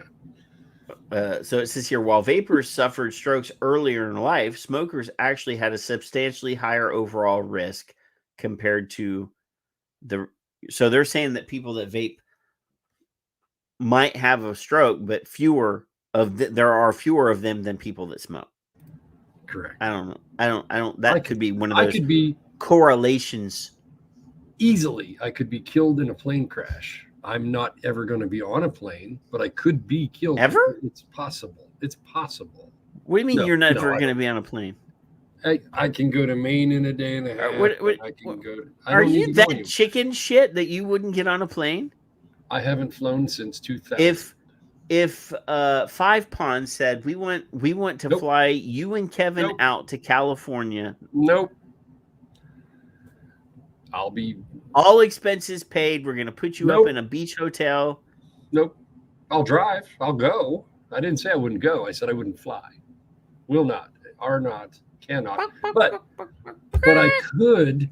But I could. You could put a study out. The risk of you having an automobile accident are huge compared to on an airplane. Oh, yeah, I already know all that bullshit. It don't matter. So you're saying you got a big old yellow streak is what you're saying. Yeah. For flying. Now, I would rather, if I were to fly in a helicopter, but a helicopter can't go that far. That's probably more dangerous than a plane. The odds of a helicopter crash are even or worse. Well, than an airplane crash. Oh, yeah. Either way. Wow. The chances are. I thought, a redhead was going to be like exciting and like, you fly. Skip's telling me to be kind. Do you not know me by now? That's right, Bill. I'm getting like George Carlin. I'm getting in the plane. Pre-board. Okay. Does vaping cause bone damage? Yes and no. A study claims. Subscribe to them, will you? No, I'm not gonna. The same month, November 2021, MSN reported that evidence against vaping is mounting, and a new study now links e-cigarettes with an increased risk of broken bones. Well, if you keep lying about vaping, yeah, I'm going to break some bones. This was a misleading summary at best. The researchers actually found that current vapors had a lower prevalence of fractures than former vapors. If vaping caused brain or bone damage, why would quitting e-cigarettes be linked to more bone damage? You think? Interesting. Mm-hmm.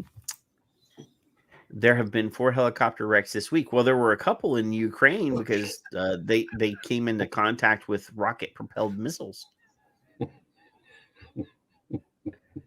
I seem to remember hearing stories of at least 3 or 4 or 3 in the Ukraine. I don't know if it was 4 or not, but I heard as many as 3. Mm-hmm. Vaping and mental health. Does nicotine cause teen depression? Are you asking me? Well, I was waiting for a response. I think we've covered this particular topic quite well, but no, apparently I need to cover it some more if you don't come up with an immediate response. all I know is the statement at the bottom of these 2 paragraphs in this section actually made me happy. Well, yeah, but we're not there. Well, yet. actually, the whole I'm last only right paragraph. here. I'm only right here. I know. Don't go down here. I'm, just off the hip, respond to that question. No. Absolutely. This example comes courtesy of the Truth Initiative. 2 health crises amongst youth, a mental health crisis, and a vaping epidemic pose increasing threats to a generation of young people. The tobacco industry funded activist group wrote. Yeah, it's sort of truthful, but well, the Truth Initiative, did get their initial funding. Initially, yeah. So, while it is well known that nicotine harms developing brains in rats, lesser known are the worrying connections between nicotine and mental health. Now that sentence bothers me, except that it's in quotes if anybody's going to notice it. They said that it is well known. It's not well known. It's not proven, but anyway. Well, in their preconceived ideology, it is well known. So bias. Yeah. What's really funny is they made an entire commercial and a campaign that Skip has covered quite well in her video that is hosted on my YouTube and on Twitter, talking about her experiences with depression and how bad this campaign is and how damaging it could be to youth, devastating young people that have depression. Yeah. Truth Initiative later acknowledged it is unknown whether there is a causal relationship between nicotine and mental health conditions. But much more can be said than that. It's actually quite likely that a link between nicotine consumption and depression does exist. However, it probably runs in the opposite direction. People diagnosed with depression smoke to alleviate their symptoms. And I cannot believe that there's anyone that's been listening to us or watching our videos does not know these facts, because we have covered them extensively because of my experiences, because of Kevin's experiences, because of Skip's experiences, because of Richard Pruitt's experiences, telling their stories on these shows, which I still say is the best 2 hours that we've ever done on this show. Agreed. And because this is so important and so goddamn important, that if you tell a 16-year-old who has depression and many other issues going on in their lives, as Patrick has said, food deprived, getting beaten, bullying, any of those things, and has mental health issues along with what else may be wrong with them that they don't know, and they're smoking or they're vaping, doesn't matter. And then an adult with an authority says, I need to have you stripped down, or here, wait till I tase you. We're going to talk about stripping later again. Then they become more depressed, and then possibly drugs or any other issues happen, and then suicidal tendencies or a commitment to that decision. And then who's held responsible? Who's held responsible? You motherfucking cocksuckers, cut it out. That's how I feel about it.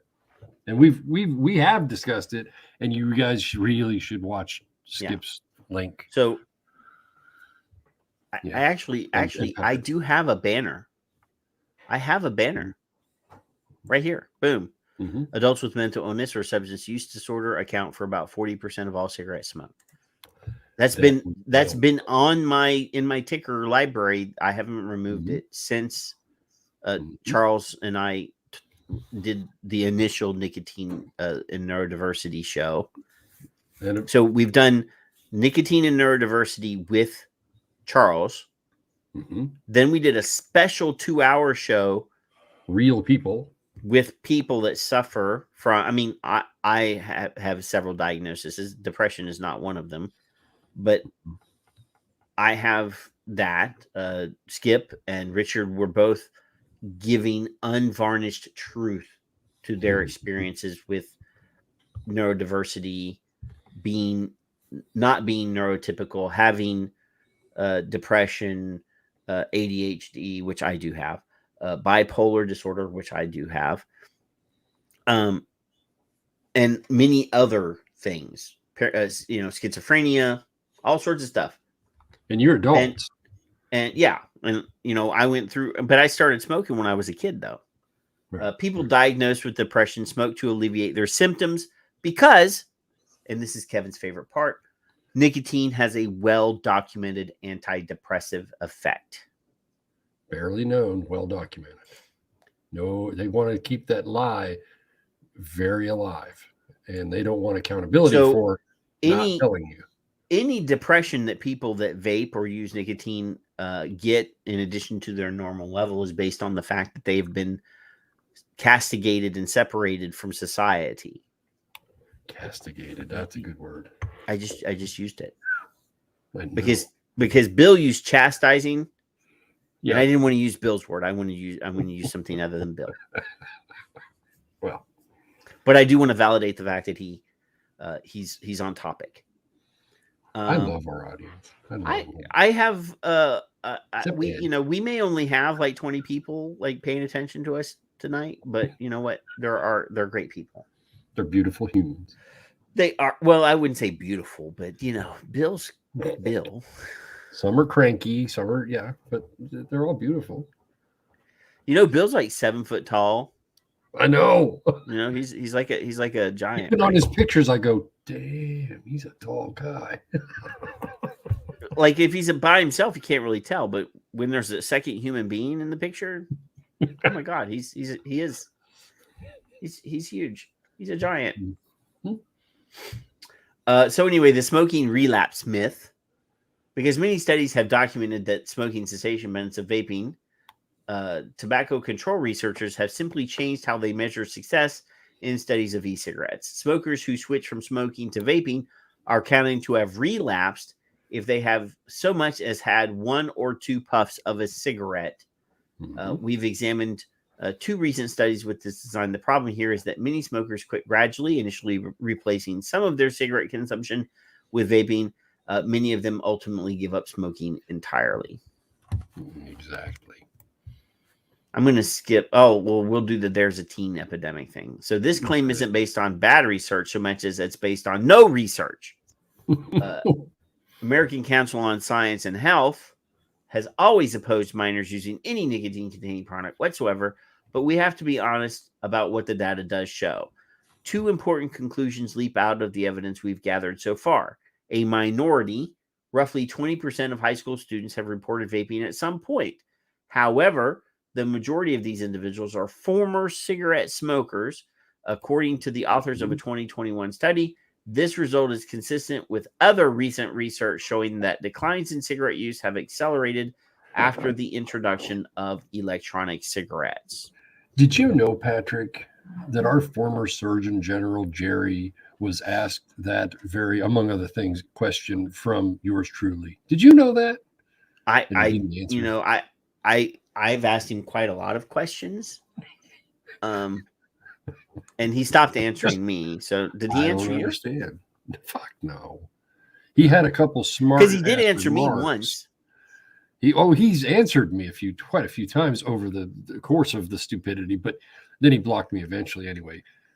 Either way, he answered me as both Jerry and. Did you get ugly with him? Because well, I don't know. Not snippy. I'm not blocked because I can still see his tweets. That's why I don't like you. I certainly got snippy because he likes snippets. Because I did embarrass him quite publicly, and he didn't block me. But I didn't use bad words. No, I didn't use bad words. He and Mike had this discussion after my questioning, and he got snippy with Mike. I don't know if he blocked Mike eventually or not. If Mike's in the room, but our Mike. Really?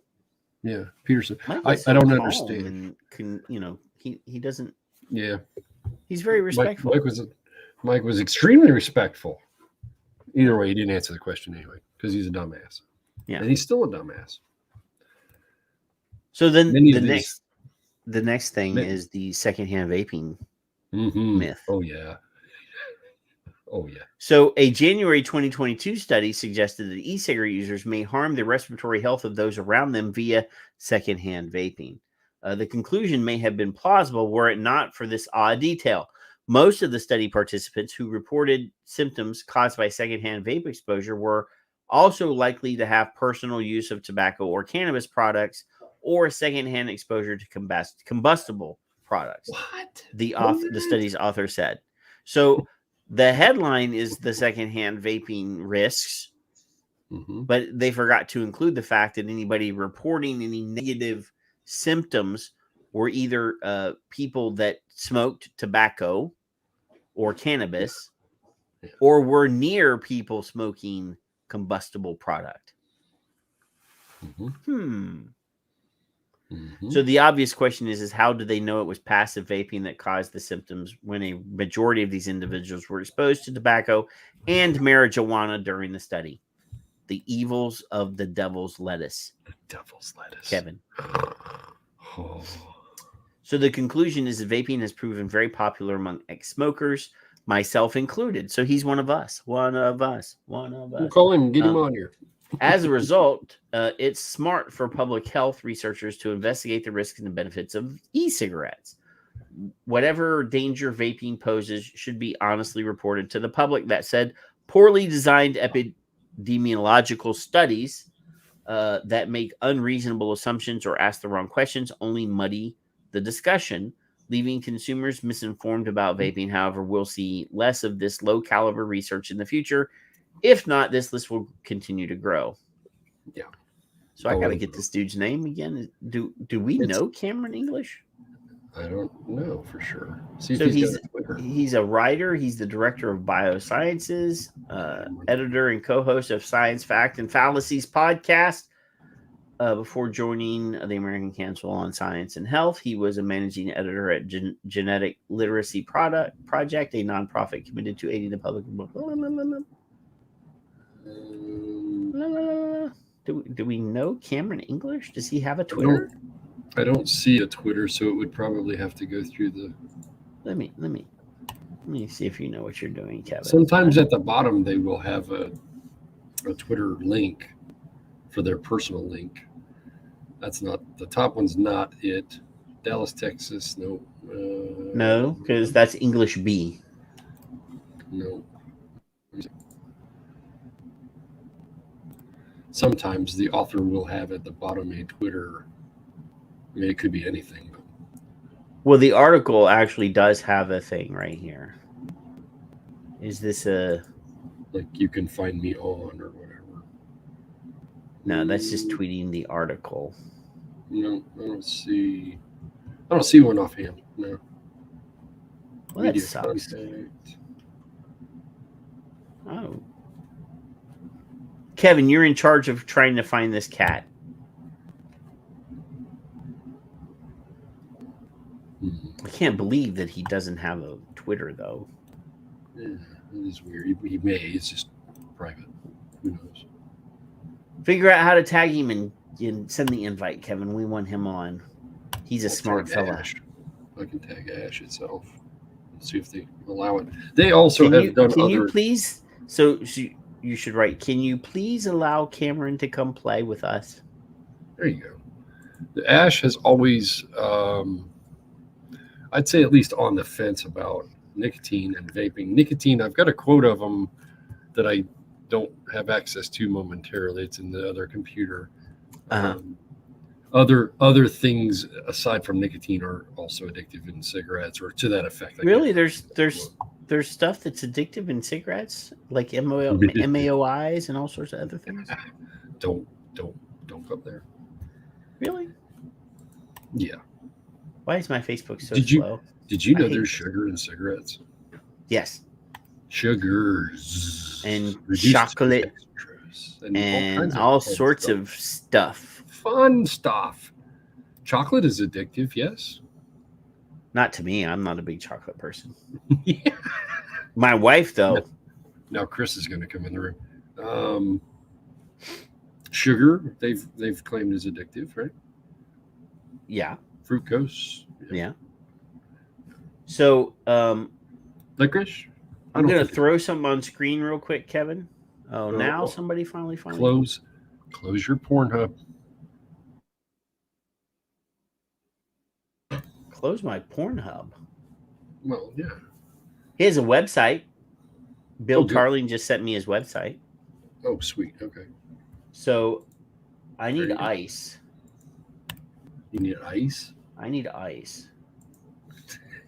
My beverage is no longer a cold. So this is an article called "The Real Reason We Have an Explosion in Teen Vaping and Illegal Retailing." Oh, look at that. The source is mentioned. Huh. So let's scroll. There's a stock footage of some bearded person with a vape Some thing. illegal device. Yeah.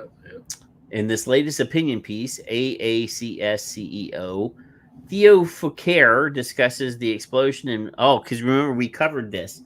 The Uber drivers with the TikTok videos. So I'm going to put this on screen. I've rubbed it for you. Okay. I'm going to drop off screen for a minute so that I can go get ice. Fine. It's your job. That's great. Do you remember how to read? Be well. Vaping both nicotine and zero nicotine is now a very real topic of discussion for many Australians. Some for, some against. I am not a doctor or health professional. Thank goodness you told me that. So I'm not going to get into a debate on the health perspective, whether positive or negative. Coward. In the for side, it is widely being used by consenting adults globally. Ooh, let's say that again.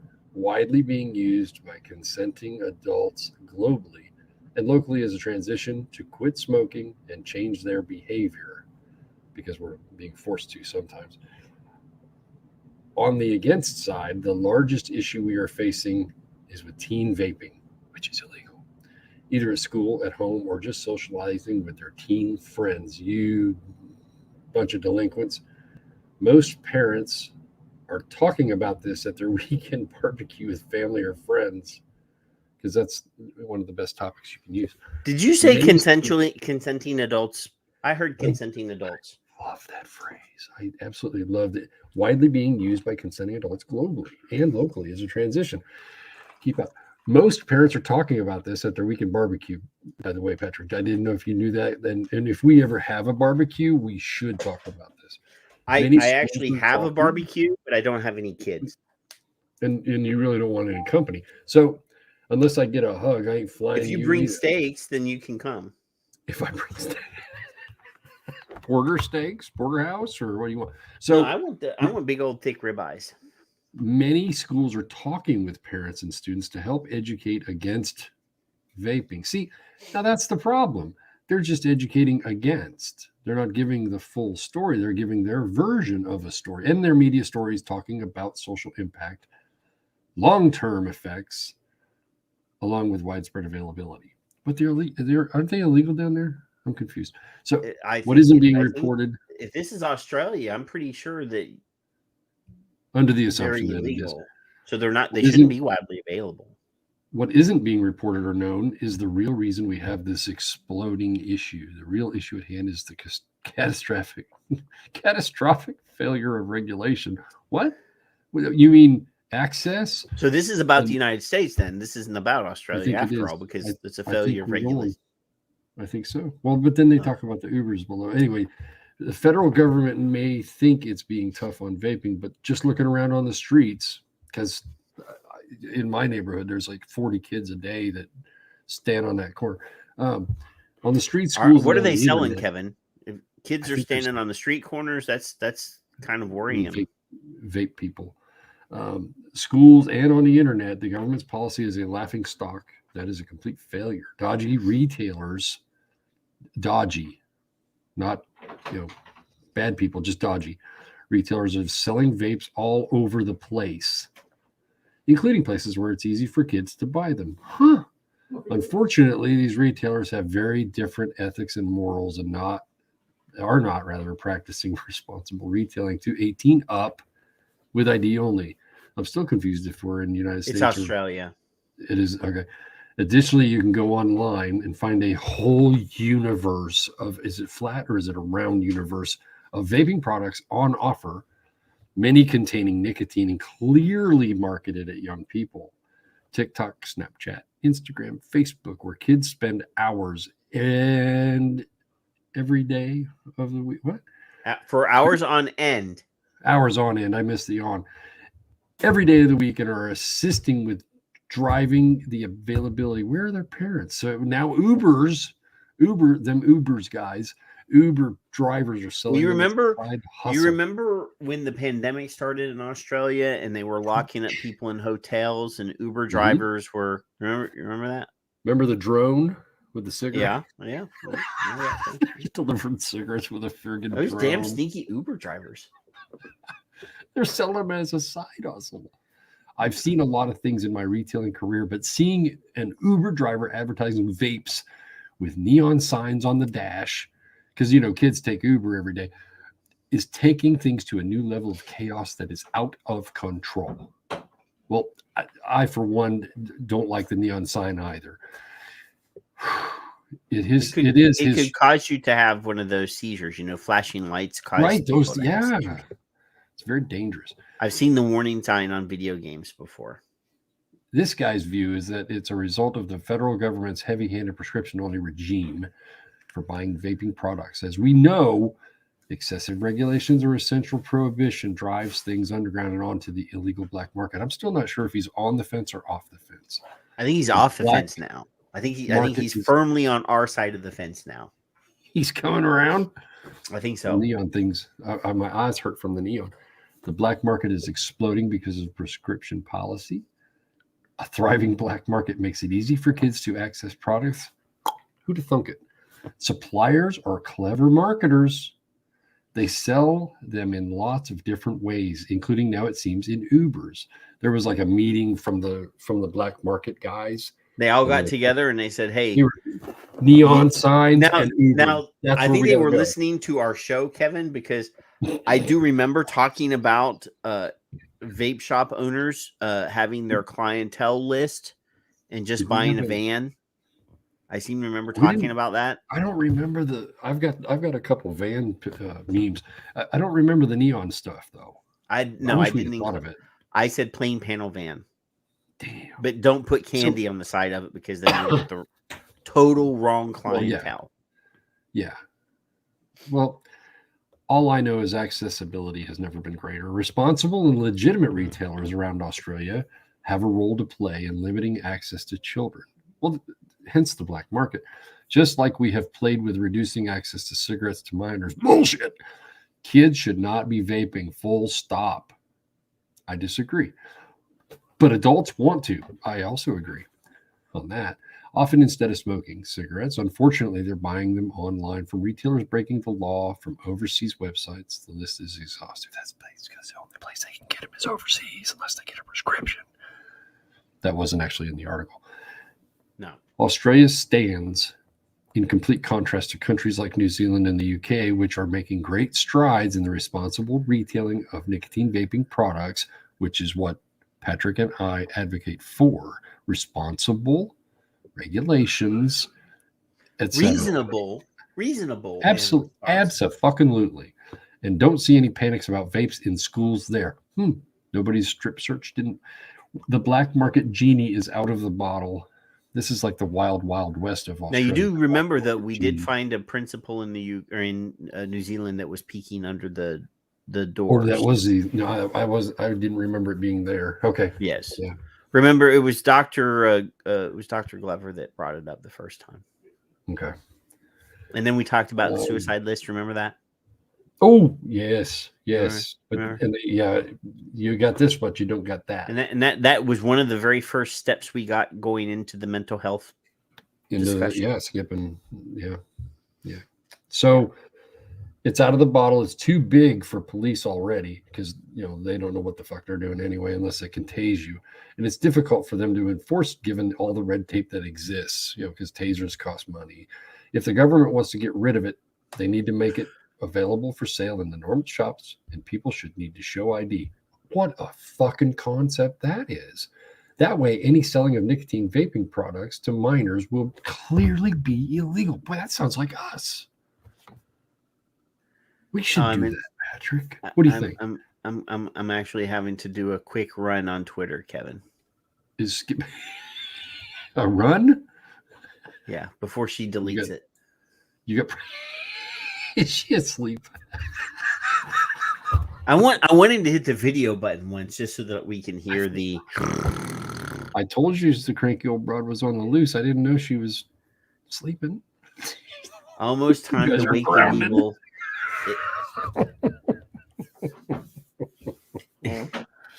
You know, Thank you, Mark. Thank you, Mark. I love Mark. I love my big bro, heart man. Mark. He just. I got Mark's back forever. We need to buy him a beverage. So I want to buy him a preloaded camera phone. A preloaded skip phone. Yeah. So, here's another. Here, hey, look. There's two. Oh, there's two. Well, this one's not quite as clear. He needs a higher resolution camera or a better flash, but he doesn't want to wake her. Well, as cranky as she is, I wouldn't either. She might get upset. Why are you taking pictures of me?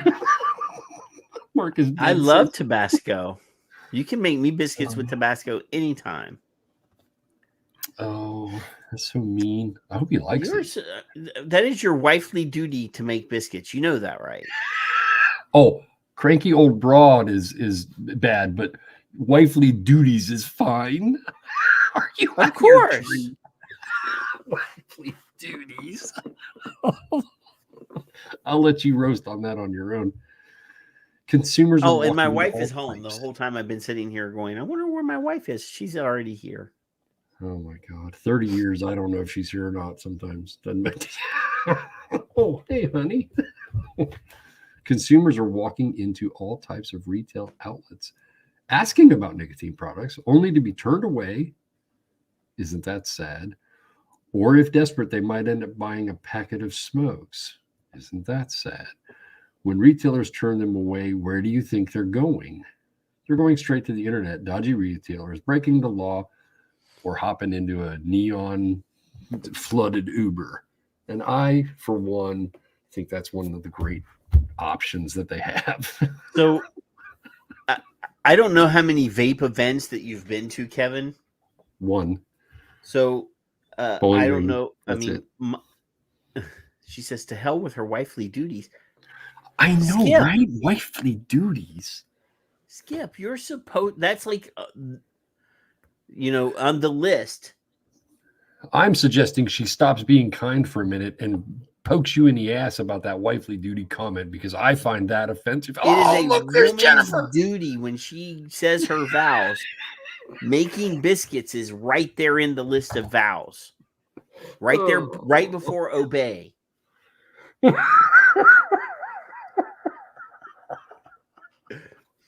Oh, it's hot in here. Actually, I have video of my wife agreeing to be obedient because we got married in the Philippines.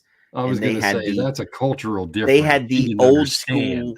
They had the old school vows, and obey was included. And she said, "I do." So all I can hear if I say "obey, woman" is probably blood splattering from my head onto the wall as I fall. Hi, Jennifer. Officially. Wifely. She came in right when we were talking about women being obedient. Did you?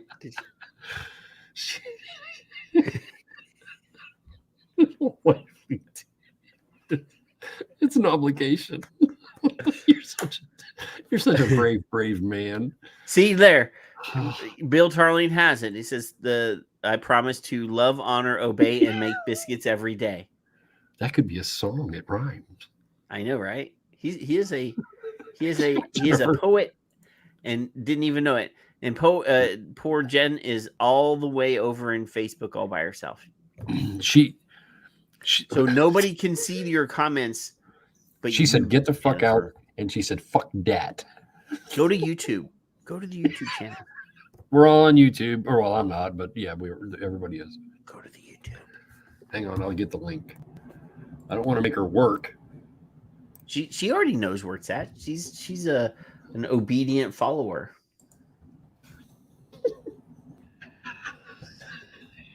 Roll that around for a little while in your tongue, and you just. Oh my God! Please send my wife is already in bed asleep, so I didn't hear the garage door open, but she must have. All death threats should be immediately directed at Patrick. I'll go cranky old broad all night, but I'm not going to say the word obey. Oh. So I see where you have drawn your line. I believe in choice. So your line is be respectful to my wife, but disrespectful to all other women. Yeah. That's right. Yeah. You got it. All right. Oh my God. Yeah, my obey wasn't in ours either. So that piece is from a C-Store magazine in Australia. Oh well, that could be a bias, but all right. Right. So there was another story that I tried. Mm-hmm. Oh yeah, that's the one we already. That's a different story about the Australian guy that died. Yeah. Then we did the. Oh, okay. So this is another story. This kind of goes hand in hand with the story we talked about last week about the fear campaign in schools and strip searching. Hi, Janine. She's in Palm Springs. Happy belated birthday, I think, to her. I think, if I remember. No. She's 24 years young. 21. Forever. They're all 21, Patrick. No, she's a little bit more mature, so I say 24. And Skip is only 30. So where's my share? I haven't shared yet. Are you going to share? Are YouTube, you breaking the cherry on the Victor chair screen tonight? No, I said I'm sharing the YouTube Houdini thing, Bobber. Oh, okay. She's already in YouTube. You don't need to share it. She's already in there. Yeah. I do. I do have to comment for Skip to leave Mark alone. Well, why? Mark is able to hold his own. Oh, Jennifer, you missed it earlier. I was mentioning to Kevin that I had received an email from our friends at Heartland that said that they had a certain thing in stock that had not been in stock in a while. And if you wanted to buy some stuff that you probably don't need because you have a bunch in your freezer, that if you wanted a little bit more just to be safe, that you could order some. I ordered some. Look, I've influenced Bill. Well, X likes what? Oh my God. Make him a cake. If you mean him. I don't eat cake. Why not? I'm a pie guy. Have your cake. Oh, I like pie. I'm a pie guy. Like on my birthday, my wife's like, "What kind of cake do you want for your birthday?" And I say apple pie with the crunchy top, the Dutch apple pie. I like pie. And a scoop of warm apple pie with a scoop of cold vanilla ice cream. I'm not one of those apple pie with a slice of American cheese people, though. There are some people out there that are just mutants. That not for me. No. There are mutants in the world that will eat apple pie with a slice of American cheese. I know. Hey, look, Figgy's in the room. What? Did you see? Figgy just made a comment. There's Figgy. What? And a nice port wine, he says.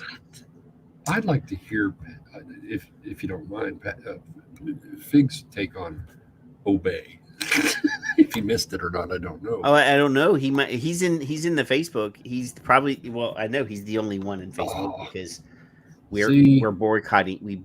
Boycotting Facebook. Hi, Fig. Well, I'm not going to waste any time. Since he's the only one in there, I can actually highlight his comments and show them to the rest of the world. because there's nobody else seeing them but him. But that's okay. I'll put them on the screen. So he says, "Hi, fellas." For the record on this obey thing, before we close it down, my father said to me, these are the phrases you need to know in no particular order. Yes, dear, you're right. I'm sorry. That's all I'm supposed to know. Everything else will work itself out. Yes, dear, you're right. I'm sorry. That's all I needed. So far, you have to sign in on the YouTube thing. We're trying to get everybody to stay off of Facebook. We'd love to hate it because they were banning stuff. They were blocking hundreds and hundreds of comments during our streams. So anyway, Bill. Last week we talked about was it 6 young ladies in high school had been forced to strip down to their underwear. A few to be searched for a by females, which one of them had already said, "Here's my vape pen." Yes, right. Fourth Amendment rights. They still made them strip naked. Well, not naked. And according to the state of, I can't remember now what state it was in.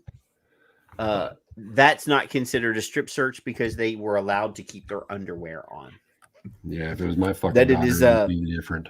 It is only considered a strip search in that state if you make them take everything off, which we have all uniformly and universally agreed upon that if it was Wisconsin, if it was our children, there would be a pile of ashes where the school was. I would need an attorney. Really? And my wife would never relinquish the keys to the gun safe. Yes, dear, you're right. I'm sorry. See? And then Kevin did a poll on Facebook. I did. You did a poll on Facebook. You got to share it real quick. I'm not looking for it though. I gotta get to covering this exact what he gave multiple choices that you could select. I think, and again, I don't have children that I know of, but if I did, or if my friends had a child and this occurred, I would step in as the non-blooded uncle to, pop some catches and some bitches, and it would not be good for me. I would be in jail. Wait, did any adult find it a good idea to do this, Patrick? Well, and there is a story. There is a second part to that, but the reason I bring this up is there was a story recently of some shenanigans with some vape devices in a school, and they sent it off to the police lab to test what was in them, Kevin. And the results are in. Oh, they're in? They're in. Good. I'll show you the poll after you show this, I think. Okay. So this is sort of just the results of a ideological campaign of lies and fear.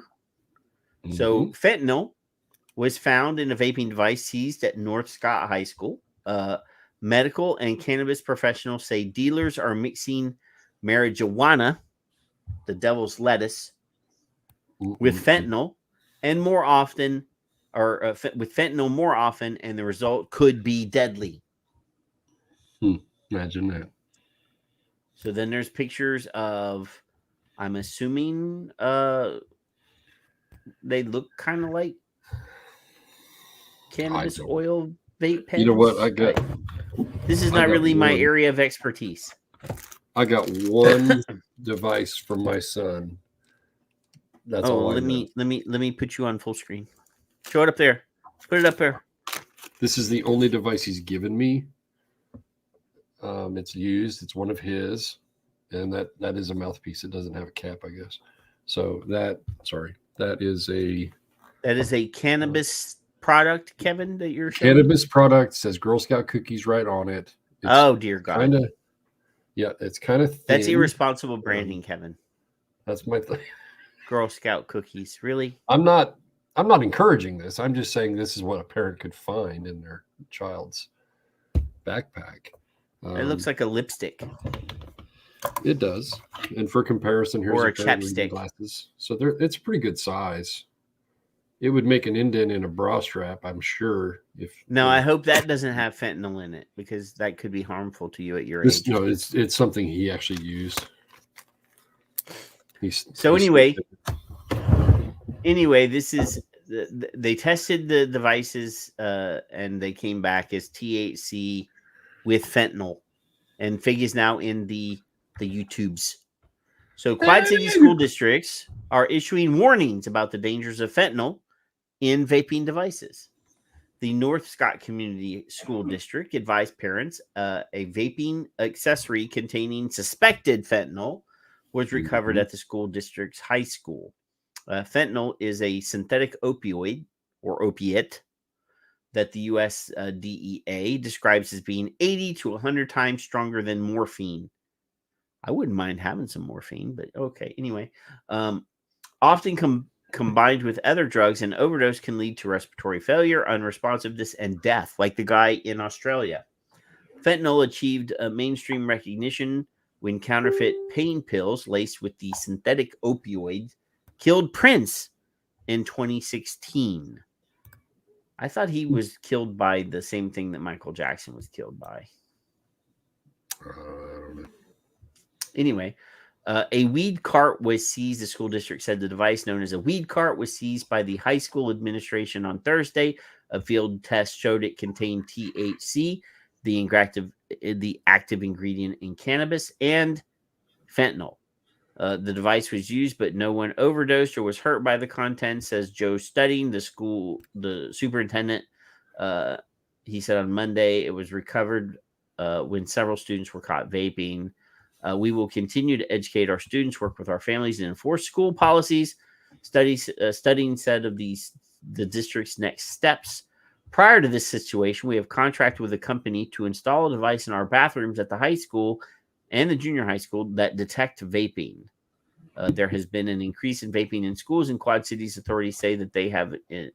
So I'm not going to read this whole bullshit thing, Kevin, but the whole point is they're not vaping. Nicotine. No. Right? So, by the way, there's Jay. Late to the party, Jay. How you I told doing, you we my would be friends? here for a while, Jay. I know. We're My talking. son- So we won the whole championships, and I apologize. Now, what sport was this? This is in football. He's 10 years old. It was actually flag football, so it kind of doesn't count, but it counts. Absolutely counts. Sweet. Sorry. Of course it counts. Yeah, he did great. 4 touchdowns. Mm-hmm. So I apologize. Late to the party. I know we talked Family earlier first, today. bro. Huh? Family first. Thank you. Exactly. Thank you for understanding. I really, really do I mean, appreciate that. when Kevin blows us off because he's got his grandson, I don't criticize him very much. Thank you, Patrick. You're very understanding, and Kevin, I hope you're well.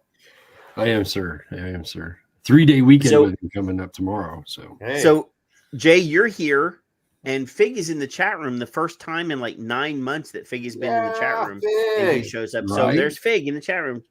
It was amazing. We recently saw Fig. There was a party that Jimmy at South Coast Vapor had, and Fig was there, and it was really good to catch up with him. Amanda Wheeler.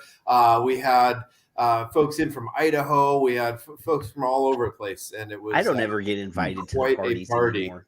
Yeah. Jay, did you perchance happen to be able to touch Fig's hair? No. We fondled Fig's Maybe. hair. Yeah. Innocently, even. He does have amazing hair. You see, here's the thing: I'm not gay enough to touch another man's hair. Well, I'm just gay enough then, evidently. Well, I mean, you've made quite. The minute I saw him in person, I touched. I mean, I'm like, I'm gonna touch your hair. Dimitri shows up and you get all va va voom on us. So you know, I did get va va voom on Demi. You'd have to go to Greece to see Dimitri. He's spending a lot of time over there. I know he's busy, like Lucky spreading guy. all over Europe right now. Like he's Stores just are like absolutely beautiful. You he's know, just opening stores in like other countries now, not just Greece, and he's just he's exploding. So vaping is worldwide, and we're going Really? to continue this fight. It is worldwide. Continue this fight. Legitimize the superior form of nicotine delivery, and show these politicians that who aren't necessarily evil or bad. Some may be. They're so busy and they're misinformed and they're getting fed a bunch of information. This is global, and then we've been in the right place at the wrong time. It's just been all over the place. We've been in the wrong place at the wrong time too. It's been a wild ride, but we're gonna keep fighting, guys. So what we were talking about, you weren't here when we first started this piece or whatever. Last week we covered, Kevin and I talked about a school in Wisconsin that strip searched 6 of their female students. I read that. Absolutely horrible. And how we would have responded. But the thing is, that is a fear-driven response to years of headlines like this. This is the piece that we were just talking about. Misinformation. It's conditioned. These types of fear-related stories, these headlines about fentanyl or about EVALI, all of these things. So strip searching kids, and we've done stories about them putting cameras under the stall doors to take pictures of people while they're in the bathroom. Unacceptable. Other strips. There was another strip search story a couple weeks before this one that we talked about last week in Canada. There's been multiple of these strip search stories. So the thing in Wisconsin was it was the principal who was a lady, the school nurse who was a lady, and a lady security guard / school cop that were present. Now, one of the girls that was in the search, because in Wisconsin, apparently it's okay. It's not considered a strip search if it's down to your drawers. Wow. Like if you're allowed to keep your undergarments on, it's not considered an illegal strip search. Even though according to the school board, it was against school policy. They had reason to believe there were drugs in these vaping devices, or they knew it was nicotine, or the thing is they already caught the girls vaping. One of the girls already handed over the vaping device to the principal. Yeah. So they already had it. Then they said, well, do you have another one? And they said no. And they said, well, take off your clothes. Wow. I don't know how I would respond if I was a parent. Well, you are a parent.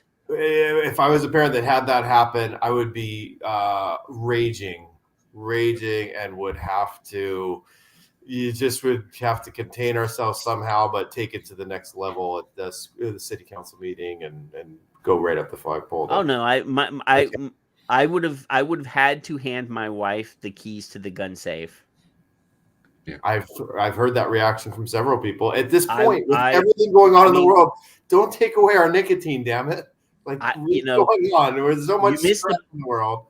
You missed the part at the beginning of the show where we were talking about the president of the Ukraine handing out AK-47s to any citizen willing to use it. Wow, that's a really interesting situation too. The follow-up though on the strip search. A new article published today says that the records show that the school nurse from the school who helped the strip search expressed concerns and was told to talk only to the police.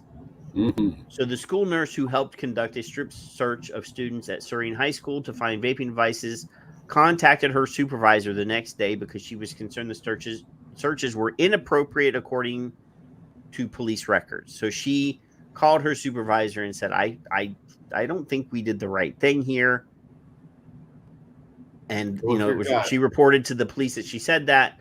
So the police told investigators that she contacted her supervisor, a nurse with an unnamed clinic, on January 19th because she was concerned about the search that she helped conduct at the school. According to the county sheriff's reports obtained by USA Today Network Wisconsin through an open records request. So the nurse knew it was naughty and bad and shouldn't do it, right? I think nurses are angels, the great majority of them. So my wife would have never let it happen. Nurses are angels. They help us so much. And yeah, it's just wrong. She knew it. And this just confirms that this was an abuse of authority and these people need to be punished. Like, that's extreme. It's extreme. Yeah. So the supervisor told the nurse that the searches were improper per school district policy, and she shouldn't talk to anyone except law enforcement about them. The supervisor told the nurse that she would be contact with the clinical's legal team, and they would start an investigation. The school district policy states under no circumstances shall a school official ever conduct a strip search of a student. But we already said, state statute says only official employee or agent of the school districts can conduct school blah blah blah. That's the crime. However, according misdemeanor. Wow. According to the statute, it's not a strip search though, because they were allowed to keep their underwear on. Yeah. Cool. So it's a verbiage. It's a semantical thing, but if you're a child, especially now, I'm not sure if Kevin was ever experienced as a teenage girl, but most teen girls have a lot of image problems already. Yeah. A lot of them have a lot of, even girls that shouldn't, but no teenage girl is ever going to be eager to disrobe in front of an adult. No. And there's neurodiversity, like you've talked in your other shows. There's so many factors that could really affect them. It's horrible. And this is going to have psychological shit. Right. This is going to cause them to have issues as adults. Body shaming. If one of the girls had a little bit of a pudge or whatever, this is going to be in their head for the rest of their lives. They had to take off their clothes in front of 3 adults that are judging them already because they got caught vaping. All their friends heard about it in the newspaper. Like, this is damaging. There's caregivers and caretakers in the room, and none of them are doing their fucking job. The nurse chose to say something the day after. I commend her for saying something. But she should have said something when it happened. Yeah. When it's happening, you go, "Hey, Jay, I don't think this is a great idea. Let's go outside in the hall before we continue this project." Yeah, let's have a discussion. Let's have some legal chat about this in our Fourth Amendment and their Fourth Amendment. The Fourth Amendment doesn't say minors don't have the right? And maybe we should call the parents to see what they decide we should do right. Now, before we walk back in there and make anybody take off a fucking shirt. Because that's what Kevin would say in this situation while it's happening.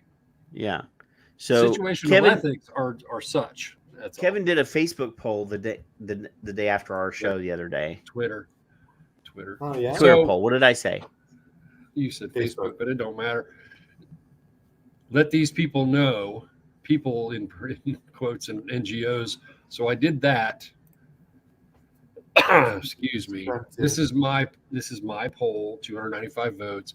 If your child is suspected or caught, look at that, using vaping products or any other illegal substance during school hours, school staff, principals, teachers, other adults, including the nurse, even the janitor, I don't give a fuck who the adult is, their immediate responsibility should be to what? Strip search, lock the bathrooms, install cameras, and call the parent or guardian. Now, that's the choice of the public. That's the public speaking. Well, I think 4.4% of your followers are asshats. Well, they're either being silly or whatever, but either way, it's wrong. So, yeah, asshat's a good word. Now, underneath that, I'm going to do a self-plug. Strip searching, bullying, peering under stalls, tased, tackled, and hogtied, which was Patrick gave me that one. 9th grade to drop his pants, temporarily closing restrooms are all in here. And I took that picture very literally when I used these two young boys' photos with this big contraption that I made up. So they're terrorizing children, period. Yeah, we've covered stories with all of those headlines. Fuck. The tasing, So mad. the hog tying, the tackling, the dropping your pants was the one in Canada, the 14 or 15-year-old boy that was forced to drop his pants because they thought he might have a vape in his underwear. Because you can gaslight a child to do whatever they're told to do because you're the authority. Now in your abuse of power, you've done many other things to that fucking kid, and I don't like it. So if that's you, fuck off. That's how I feel. So it says here, according to police documents, the nurse, her name Casper is the nurse, told officers that she had completed training on searching students and learned never to touch a child, never to look at a child if they are nude. Casper said the searches she helped conduct in January were the first at Suring, which is the school. She estimated that she had previously searched 20 students while with Coleman School District. I hope they weren't strip searches. Casper, according to police reports, said Suring Police Chief Kevin Schneider was called to search male students suspected of vaping. That's borderline too. If they didn't call the kids' parents before this escalated to the call the police chief level, yeah, it leads to that sounds unacceptable either. You don't touch my child. Yeah, it's getting so out of control. So, Suring High School principal Zachary Beeksma told officers he had an issue with middle school girls vaping on January 19th. And a female officer from the Gillette Police Department came to the school and she did a pat down. Parents of the students say the district never notified them about the strip searches in advance, and several have since hired a civil law attorney. The school nurse told investigators that soon after she started working at Suring High School on January 17th, Casper came into her office and said, "I'm going to have to search the girls." And asked the nurse if she would be able to help and witness that she didn't touch any students. The next day, Casper began calling students into the district office to be searched. According to police reports, the nurse stood outside of a bathroom in the nurse's office as Casper searched the girls one by one for vapes. Nope. The girls told investigators the nurse stood by the door while Casper conducted the search. So Casper's not the nurse. That's the principal. Class B misdemeanor. Oconto. At minimum. At minimum. Yeah. Oconto County District Attorney Edward D. Burke Jr. decided not to charge the administrators with a crime earlier this month, saying state law hadn't been broken since no private parts were exposed. However, police reports show at least one student said she was made to pull her bra away from her body while Casper searched for vape. This is molestation. Period. Yeah, Casper told investigators the nurse made one girl pull the bra away from her body. Casper couldn't remember. So this is some bus throwing right here. Yeah, she's trying to cover her ass. That's horrible. She can't even own it and take ownership of it. She's Casper says the nurse did it, and it says that Casper's statements is at odds with the student's version of events that who told investigators that Casper told her to lift her bra away from her breasts, and they were exposed. Her bra and her breasts were exposed. The girl told investigators that two of her friends were made to do the same thing. Oh, Casper. These people are in the care and custody of your children between 8 and 5. And this is all of this is the end result of a multi-year campaign to scare people, parents, about the youth vaping epidemic. Right. How awful vaping is. We did a story earlier about the American Council on Science and Health, who had is now compiling a list of bad vaping science. Do they? This is not a government entity. It's not an affiliate entity. This is a council of people that do scientific research, and their whole focus is pointing at junk science. Yeah, we need them because these commercials are playing on the Olympics. They're playing when my kids are watching TV. And I get so frustrated because this is tobacco money paying for these, right? The tobacco companies were forced to put a certain amount of money aside for tobacco education. It's going against vaping because it's going to save the states their money, their tobacco revenue. It's just, and the ants too are getting paid. So if people just knew, I think people are waking up because there's so much corruption and collusion in the world that's being exposed right now. We were on the front end of that. Now we're seeing it everywhere. There's a lack of trust. And hopefully people are seeing this. We've been screaming about this for how long now? Most of us have been warning. Becoming more publicized and acknowledged. Yeah. I don't feel we're not vindicated anyway. We got to keep pushing harder than ever right now. But it's starting. I start seeing the crack, and we got to put that vice in there and keep pushing and getting louder, like Kevin says. I think we see this as, we see it, and when we see it, it's like a fucking spotlight is just right on us because we're looking for it. I know. But the general public, I know, they've glossed right over this, right? I know. But here, this is an actual quote from Burke, the bad guy. So Burke has not denied the incident occurred, only that it did not meet the legal definition of a strip search. I think that this is the DA guy.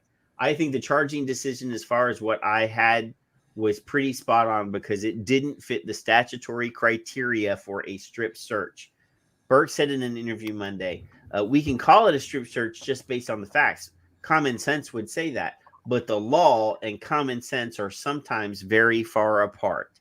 Oh, the wording. Well, this is a fucking attorney. This is attorney speak. This is a piece of shit who is not willing to stand up to the school board. Wordplay. That's so disgusting. It's absolutely, the law and common sense part is a great quote because if there were common sense, these would be consenting adults. Like I said earlier on the other article, if these are not consenting adults, why are they taking any article of clothing off other than their coat? Contact. Period. Contact. So, they're not running anywhere. You've got exactly. The worst they could do or have the wrath of are the parents. Period. And if the parents decide to take the child by themselves into the bathroom, that's between the child and the fucking parent. Not the school. You don't have care and custody of these freaking kids for anything. This is anarchy. This is insanity. Anyway, consent. Meanwhile, yeah, like Mallory says, with the vape industry's blamed for advertising to the teens, it's these commercials are showing the kids having depression, the depression sticks, all this shit it's just maddening. At some point, I just hope people wake up. I hope. I think Fig, you're on the wrong. We're trying to not like touch kids. Now you're saying bring spankings back. Come on, Fig. True. Remember back in the day. I told a story. Back in the day, we had a smoking square at our high school. We did. Yes. We did too. We had a smoking square. Proudly. And we did have corporal punishment. I told the story at the beginning of the show of me getting 3 licks every day for the entirety of the first grade. I could imagine. It didn't work, but he got them. I did get them. So I'm all for spanking with their clothes on, but I'm not for stripping them down to their bare skin ever. Ever. That's. I don't even want to look at myself naked. So I'll let Fig spank me. Oh I yeah, had to say that. I just had to. Kevin wants to stroke his hair and get spanked. Boy, where did I jump into here? Instead of stripping Patrick. Bad. Aloha Friday, gentlemen. It's just been a wild week, eh? How you doing? It's been wild. I had to get out of the office today and go. I just drove over the hill. I had to see the ocean because I'm like, why am I living in California? I got to go remind myself. I ask myself all the time, why is Jay in California? Oh, why? You can go to the mountains and you can surf in the same day, but most people don't do any of that. So I got to just get out and enjoy nature as much as I can because we can't last too long.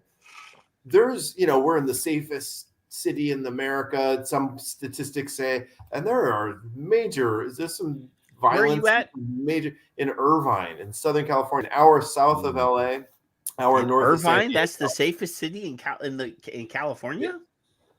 Some say in the nation. I've been in some pretty dank quarters in Irvine. Yeah, and it's just the police are still active. There's a lot of places where the police their hands are tied.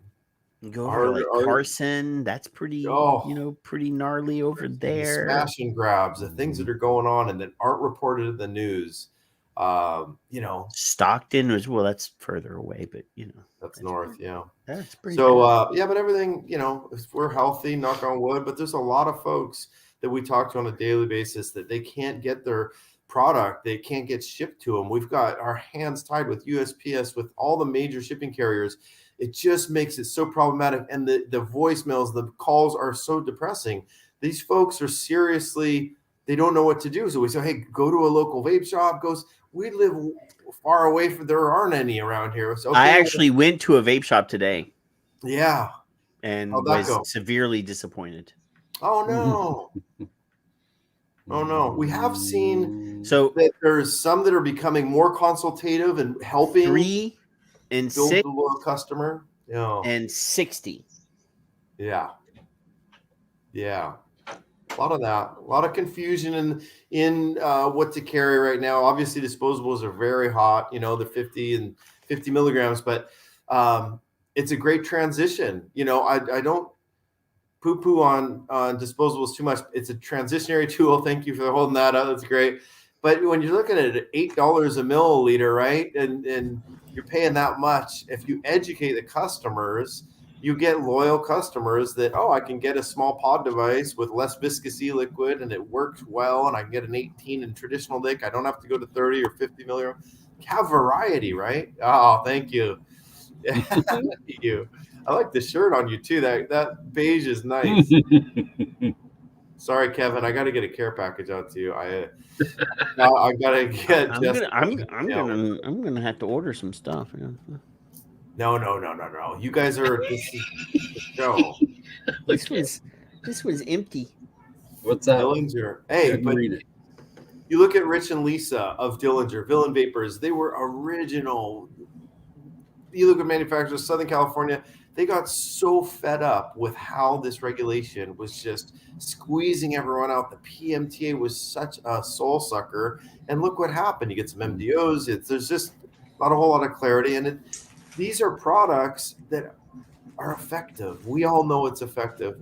How do we clean up those that still just have childish marketing? And they can't hold up those examples when you're at a city council meeting of a they don't have unicorn poop and all that anymore, I hope. But there are some silly stuff out there that these city council members and legislators get a hold of. But got to eliminate that.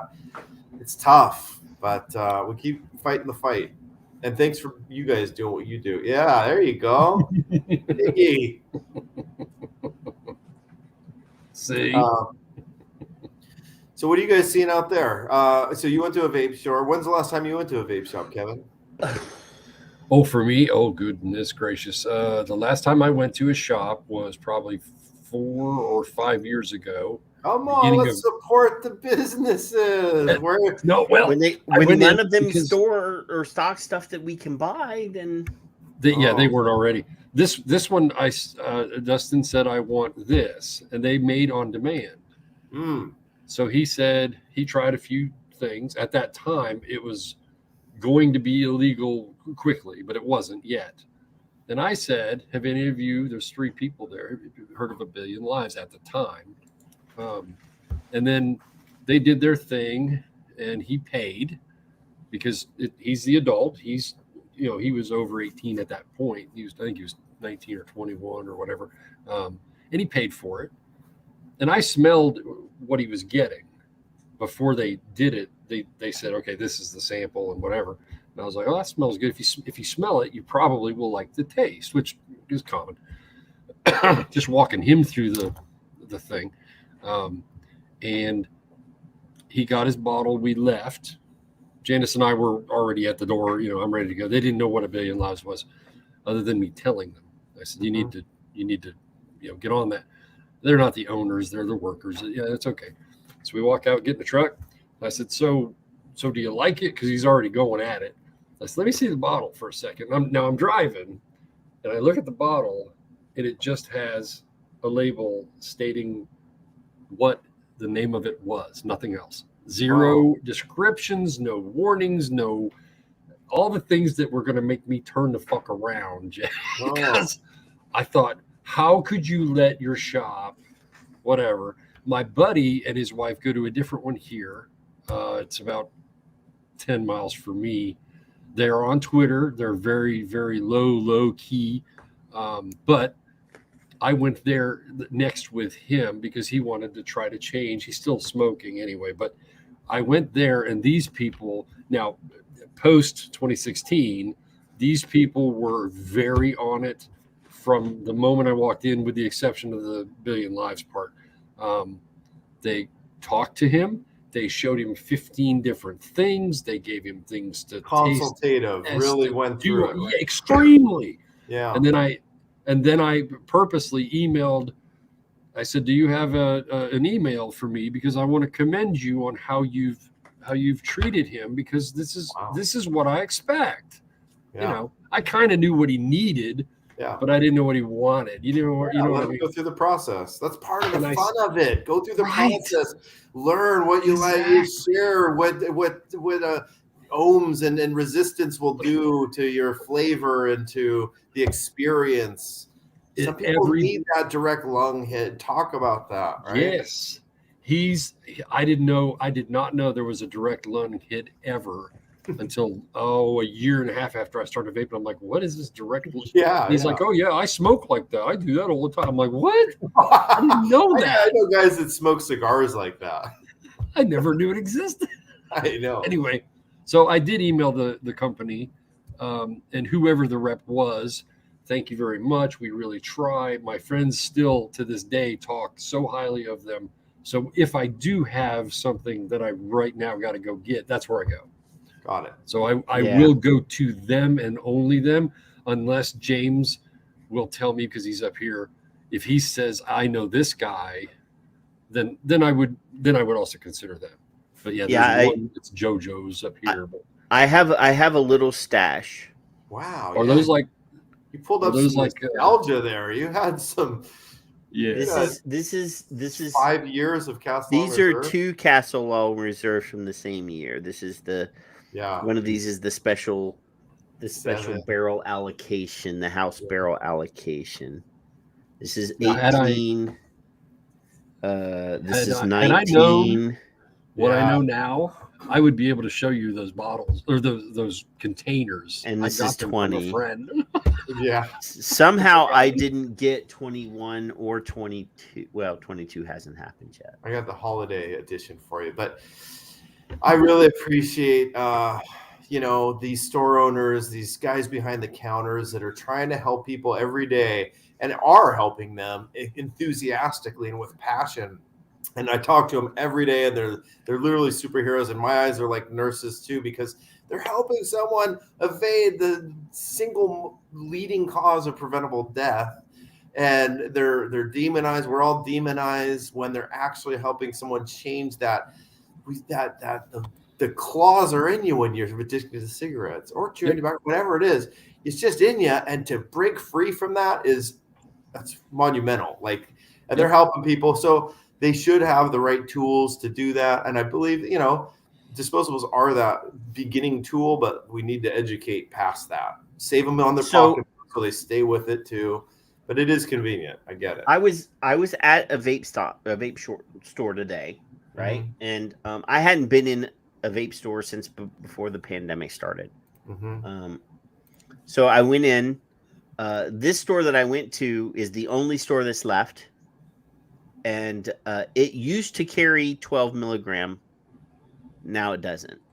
But I'm looking, and they have a whole cabinet. Well, they have a whole cabinet now of like Delta 8 and stuff, which in Texas could get you arrested. I said to the guy, I said, in Houston, they're not writing tickets for guys selling Delta 8. They're locking them up. Like they're no, really? Yeah. Wow. There was a couple of stories a while back of them because they bought and tested and found that they were hot. That what they were selling were hot.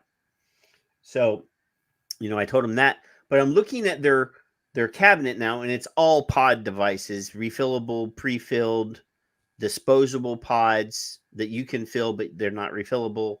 And they have this little Nord, is what it's called, I think, by Smock. Yeah, the Nord. Smock Nord, and it says 80 watts. Wow. And I'm like, isn't that 900 like? mom.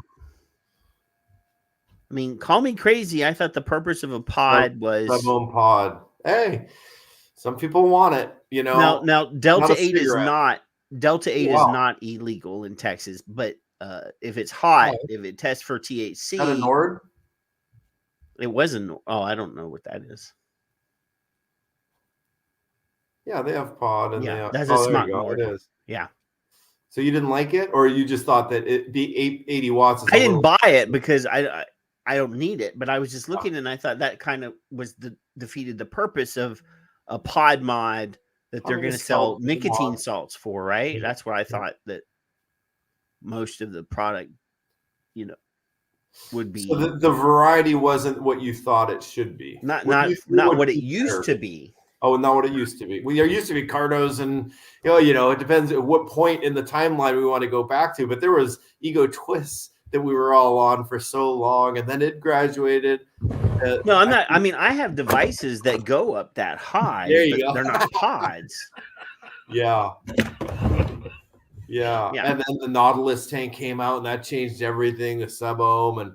Yeah, I mean, it wasn't the fact, but it kind of threw me because it's a little tiny pod. So if you're vaping that thing at 80 watts. Oh, got it. Yeah.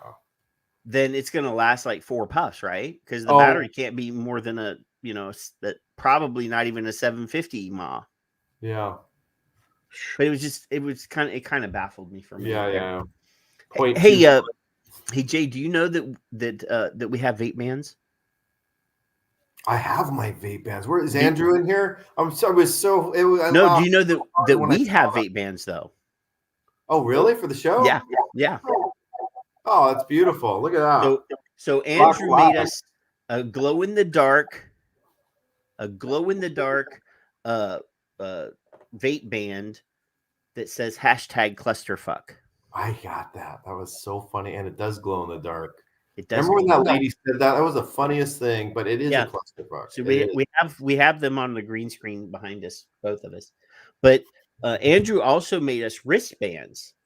Oh wow! So it has, because I did this graphic this is my logo, right? And then I did this graphic, the skull and cross mods. Yeah, kudos to you. I saw some of the t-shirts, everything. You have really good graphics. And it says hoist the black flag. So I figure, you can put this on your device and it can be your device protector, if you want to that. Or you can put it on your wrist and wear it as a bracelet. It's a good way to support the show. What you guys are doing. Absolutely. And if when they sell out, they're gone. Like they're limited edition items. Because Andrew made the same thing for the Plume Room, which I have. This is the Plume Room one. Great. And I said, "Can you make one for me?" And he said, "Yeah." So quality guy. Those are available at vapeband.com. And there's a tab that says #Son of Liberty Vape Bands Collaborative Products. And there's a 30% coupon code that is just Son of Liberty Radio with no spaces. See, that was me that was me being commercialized for a minute, because Hey, I'm a horrible salesperson. Clusterfuck was off But the speaking cuff. of awesome T-shirts, I have these too. The Son of Liberty Radio, the nicotine enhanced products, as well as the Vape Scallywag T-shirt. Good work. And I people were complaining about not having different kinds of shirts and not different sizes of shirts. So I made them available in almost every available T-shirt that this company makes. I have the Walk the Plank T-shirt that I designed, the Slaying Dragons T-shirt. Andrew wanted a hoodie, so I put a hoodie up for Andrew. The new Nicotine Nerd. This is one of my newer two designs. That's what Skip just asked. What? Did you design a nicotine? Nerd. Yes, there it is right there. Nicotine Nerd. Boom. She's so cranky. I know, right? Hi, Skip. Hey, Bill. Troops in the room. I'm just opening all the cool kids. Yeah. And then I did a second version of the nicotine enhanced artwork because I wanted to make it bigger. So I made it bigger. Good for you. So go to what a cool site. The Teespring. Get my Son of Liberty shirt. I'm gonna order it tomorrow. So boom, paste, blam. Yeah. Liberty. So, you guys are all about liberty. You've been about liberty. You've been about it for how many years now? How many years have you guys been on the show? This show, we've been doing this show probably I mean counting the audio only. Yeah. The audio only podcast, then to the video 6 years.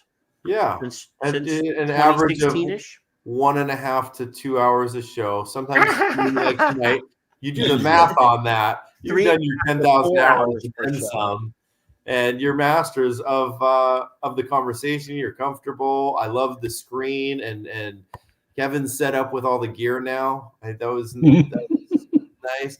You guys love what you do. I love what you do, and I love the people in the room always. And gosh, gotta amplify it. Like we used Five Ponds gave us a half a year sponsorship so far. Yes, and we're grateful. We have your logo on our intro, and obviously we used some of your money to pay for Kevin's website. We paid for an entire year of Kevin's website. The blog. Yep. So Kevin can continue to write nasty articles about nonsense. Our enemies do. I'll tell you, just going back to your post on that questionnaire, that's good data. 94% of people would say call your parent in the case of that strip search. That's a great visual for people to see how ludicrous that was. And you don't see those polls. So by you doing that, it gives a great visual, and I think it's very important. There was like over 250 people that chimed in on that thing. You don't go to Canada right now, Jay? Do you not have any Canadian? We do, but it's through a distributor. And so where they are able to get the product may or may not be limited. But we do have product. I need to get Bill some product. I tried to send it to him. It got rejected. So it has to go.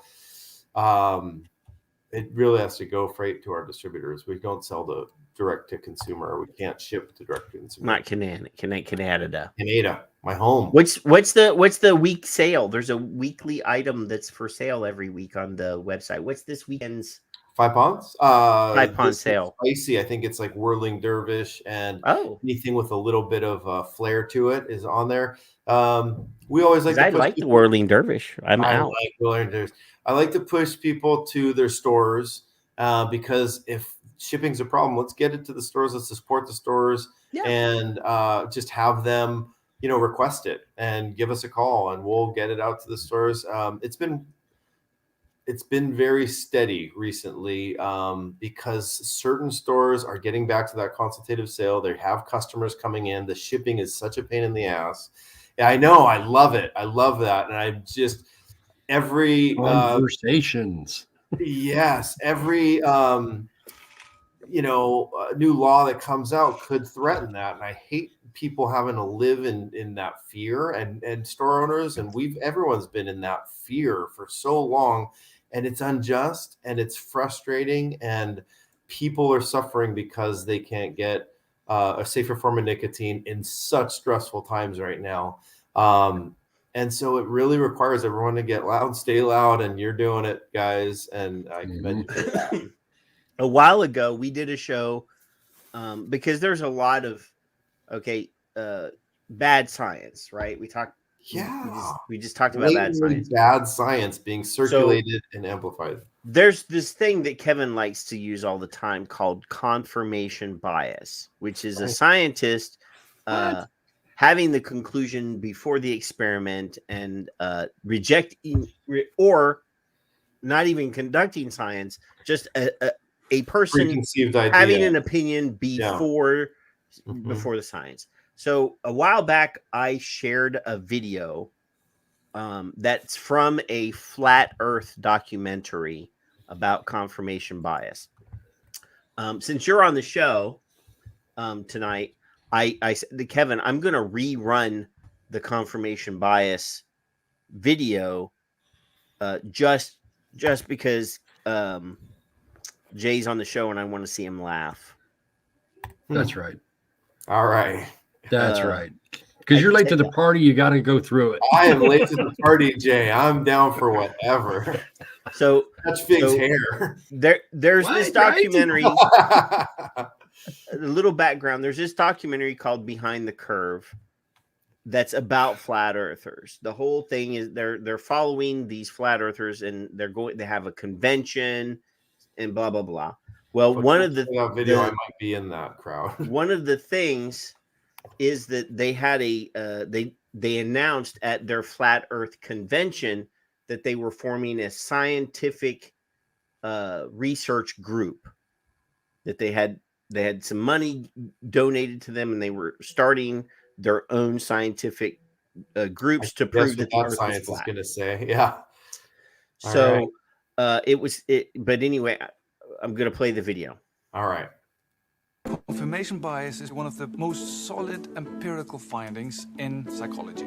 If I have a belief or an attitude, I will search for instances that confirm what I believe. And also, I'll find myself in a company with a lot of other people who think the same way as I do. Recently, we carried out an experiment to test the rotation to the Earth. If the Earth is spinning at one rotation every 24 hours, that means that every hour it has to turn 15 degrees. And if the gyroscope is mounted anywhere on Earth, it's going to drift. In today's 21st century navigation systems, they're using what's called a ring laser gyroscope. It is extremely precise. So 15 degrees every hour. Okay. If we could simply get one of these ring laser gyroscopes, we would be able to prove once and for all that there is no rotation to the Earth. One of the people in the community actually purchased one for $20,000. You start at point A, and then you do some kind of process of collecting evidence, of thinking, or whatever you want, and you end up at a conclusion, point B, that you believe is true, okay? Science is the arrow. That's all science is the arrow. Science is a process to get to conclusions. But what we found is when we turned on that gyroscope, we found that we were picking up a drift. A 15 degree per hour drift. Now, obviously we were taken aback by that. Wow, that's kind of a problem, right? But there's a whole other way to think, which is that you start at B. You start at the conclusion, and you say, I have to find evidence that shows that this is true. You're not looking for data to try to prove you wrong or refine your position, right?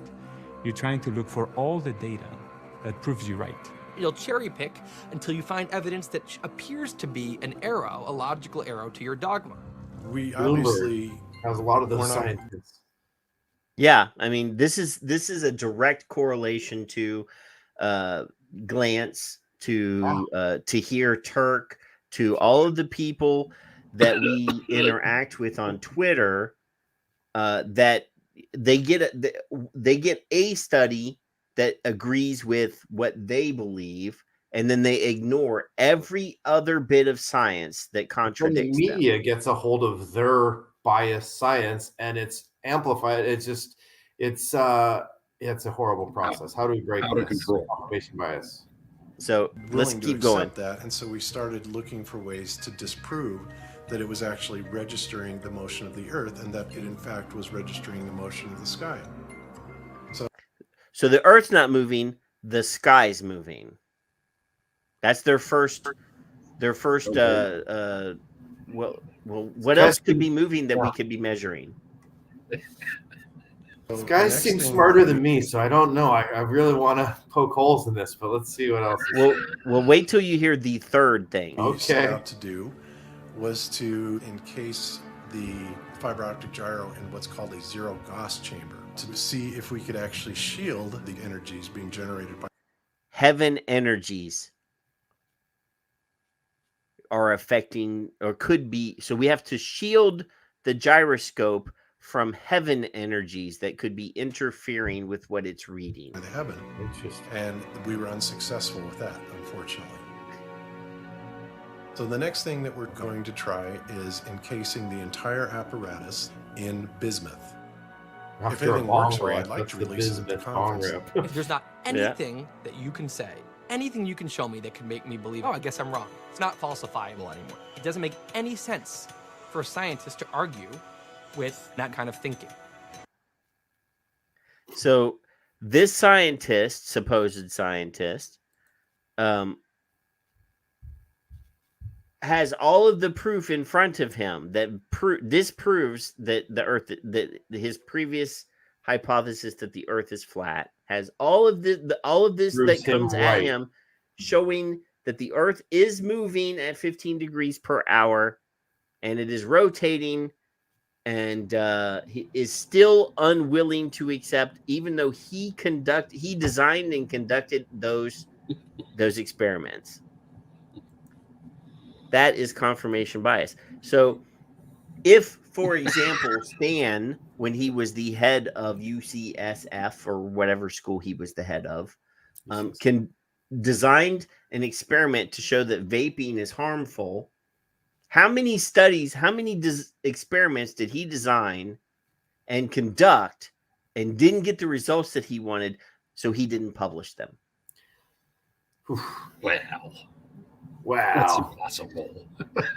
I never would watch cotton balls get the tar stains. That cotton ball test is all I need to see, when you're pumping into all the cigarette smoke and into the cotton balls. And I have that on video somewhere. Oh, it's a great illustration. And for the record, that is not nicotine stains. That is smoke stains. People do not say nicotine stains ever. I actually have a clip of him talking about how the smoking chemicals accumulate in your underwear. Well, he's Professor been in trouble for some. You're welcome, Fig. Yeah. So Professor there is that. Stuff.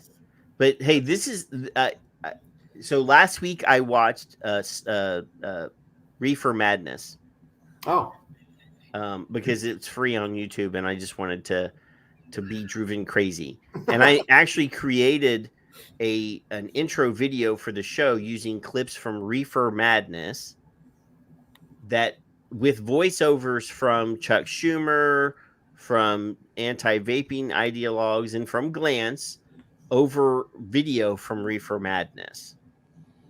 But there is a clip. Awesome. There is a clip from Reefer Madness that shows a character who this is what people in the general public think of if you say vaping vapor bro or vapor manufacturer. This is what they see in their head.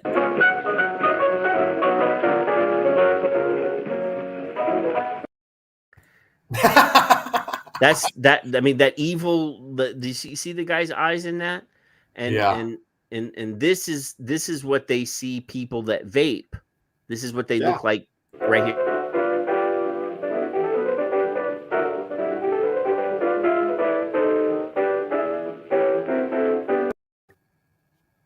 Like green. I don't know how. I mean, they colorized it. Obviously, the original was in black and white, but I just thought it was funny that they went out of their way to color the smoke. Yeah. confirmation bias, hyperbole, and it's the misinformation. It's irresponsible. It's negligent, and it's going to bite them in the ass. People are going to look at this news and they're going to see that reefer madness guy and go, "They're crazy." Like, weed's legal all over now, and the reefer madness. It was, when I was in high school, you get in a lot of trouble for. That was a long time ago, though. It was a long time ago, but it's a different world, right? And so it's going to be the same with vaping. Oh, what's this? What they think of vape shop owners. Yeah. Oh, that's so cool. Is that Aleister Crowley? Who is that? But that is so true. That I love being in a vape shop when they're helping someone make the transition. It is just so awesome when you see the light go off. I was helping my daughter snowboard this weekend, and she would fall so hard that we almost went back to skis because it looked so painful. But you could see in her eye the moment she figured out, oh, the downhill edge has to stay up, otherwise I'm going to fall. The light went off. It's the same light you see when people make that transition, and we just need to help people's lights keep going off, and with the truth and what for better living. All things towards us all being better people, helping each other, and getting the truth out there. I know, sentimental. I'm just in that mode right now. The last few months, we got to be our best selves, and then the world gets better, right? And do the right thing. Skip the great girl Rob says, "Be kind." Be kind. She says that to me all the time. I need reminders. She doesn't tell me that as often as she tells you, Patrick. There must be something. No, I said she tells me all the time. I didn't say you, did I? I did show her pictures of sleeping today, though. So Fig sent me a clip. Is that what he did to me? Let's see. We're gonna see how yeah. or how dirty these cotton balls are whenever we get 60 cigarettes down. Look at it, it's working, baby. Look at that. Look at the smoke coming out of the vacuum cleaner. Hey, look at Glance that. gets $2 million grants to do science. This guy should be getting some money for real science. Yeah, I mean, $2 million grants to. He doesn't even have a PhD, and he's already designed a smoking machine. This guy's awesome. Look at that thing. Can I get a hooey from the room? Hooey. Change colors. Round 2. This guy's great. Round 2. He looks like he could be my cousin. This here is going to be 20 cigarettes. Good for him. That's awesome. Bucket vacuum smoker machine thing, okay? That's all. Those are cotton balls in there, yeah. Tar looking substance in there. Look at that This smell. is with the filters on. Here's your science. Let's It get ain't no this kind of fun. commercial. We did it without the filters on. Round 3. This is 30 cigarettes. Look at it. It went from clear to nasty. Confound it. To I almost can't even see in this dude. If- Go around. oh, Number I can 4. imagine the smell of that. 40 cigarettes. He's also pointing out his counting capabilities. Cigarettes. I saw the one done in a lab, but this is way better. I can't wait to see I it. know it was tearing on a bucket. Oh, see, look where it fell and melt through the lid. Yeah. Look at that nasty just juice in that bad boy. This was way better. Way better. That ain't the color a cotton ball is supposed to be right there. All right? This will be 60 cigarettes. I'm just wondering if he is somehow related to me. I mean, he does sound like half of my relatives. My 60 coon-ass cousins. cigarettes, that's for a lot of people. That was 2 days. Some people a day, but A day and 3 a half. days. Yeah. That's amazing, isn't it? That's amazing. And that's passed through our makeshift lungs. Oh. Yes, this would be the chest cavity. This would be oh God! Oh no! This is way more Oh, serious than Lance. Quit that! Broke the No. vacuum. For those of you, I Killed it. The Look. lungs on the vacuum. Beast. okay? Something's on fire. fire. Everybody that can't I understand think Demetrius needs to recreate this with the same accent. here. Pat. Is we have Something's on told fire. the lungs up. The lungs are no good. Clearly, Hey, there's no mouse in there. What's wrong? Oh my gosh, fire. Look, I mean, it's running. I can't. I mean, is this what you want to do to yourself? I mean, the proof is it's in the pud. Look, it ain't even. Look at that. You got to override the system. You got to override the system. Look at that. Hydrate, hydrate. Awesome. I was gonna put these gloves on and dig through it, see how nasty it is. But you don't even take them, because there you go. That's what 60 cigarettes do to you, apparently. According to this vacuum cleaner in that bucket. So, Oh, good find, Fig. This is gold. Be careful out there. I gotta go. We gotta fix it. Fig, I hope you paid him well. What was that? That was awesome. Oh my gosh, 60 cigarettes. Yeah,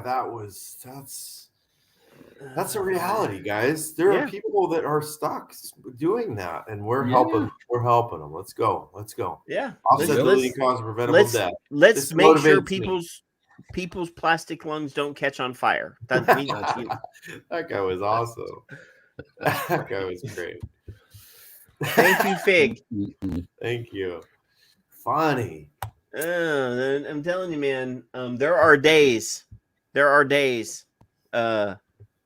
Especially, I mean, every day. Fig and I years ago said, if we don't get excited about vaping advocacy by this date, we're just going to stop, right? and then we got introduced to Miss Sherry Lai in one of our streams, and she reinvigorated us. From Irvine, she's wonderful. She's amazing. She comes into the show now at least once a month. She shows up. She's unplugged. She started working for the city. She was so involved in city council meetings. She ended up getting known by our mayor and everybody, and then was given a job. Well, she's not anymore. No, I know, not anymore. But for a while, and she was an amazing advocate. She was actually on the show in December, or either at Christmas or New Year's, because I did 2 audience participation shows where I brought people in from the audience to come and do the holidays. Right. And she came in for one of them and said that she was not employed there anymore, but love her.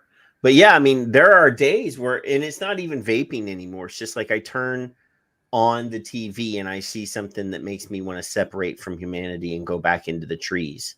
Literally, we talked about Ukraine at the beginning of the show. Oh. That's a shit show. That's and a situation where we knew in advance that it was happening. We could have acted to maybe reduce the effects of we're talking about sanctions now that should have been done a month and a half ago.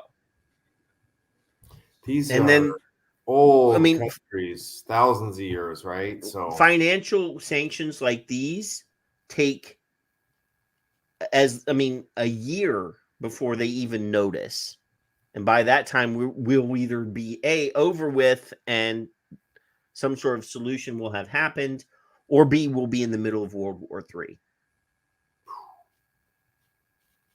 I mean, historically, when wildfires occur in that general vicinity of Eastern Europe and Europe in general, they sort of spread. Those, let's hope not. Only reason we're not at war right now is because we didn't allow Ukraine into NATO. Yeah. And if they were members of NATO, we would be there right now. So think about what's right next to. Yeah. Wow. Right next to that. Because all the next layer of countries that are behind The Ukraine are all members of NATO. And I said earlier in the show, I think that Putin just wants to build the empire back up. He wants to reform the Soviet Union. So he's going after all of his neighboring countries that are not friendly. Like Belarus and him are like tight. So like Belarus is like, yeah, you can put troops here on our border with Ukraine so that you can go in through our back door, Yeah. It's perspective though too, right? This has been going on for so many years. It's almost like the Sunnis and the Shiites, right? Since Obama was president, because that's when Obama allowed Russia to annex the Crimean Peninsula. Well, it was World War II, it goes way back. Well, I mean, the Crimean War was in like 1918, or it was before World War One. But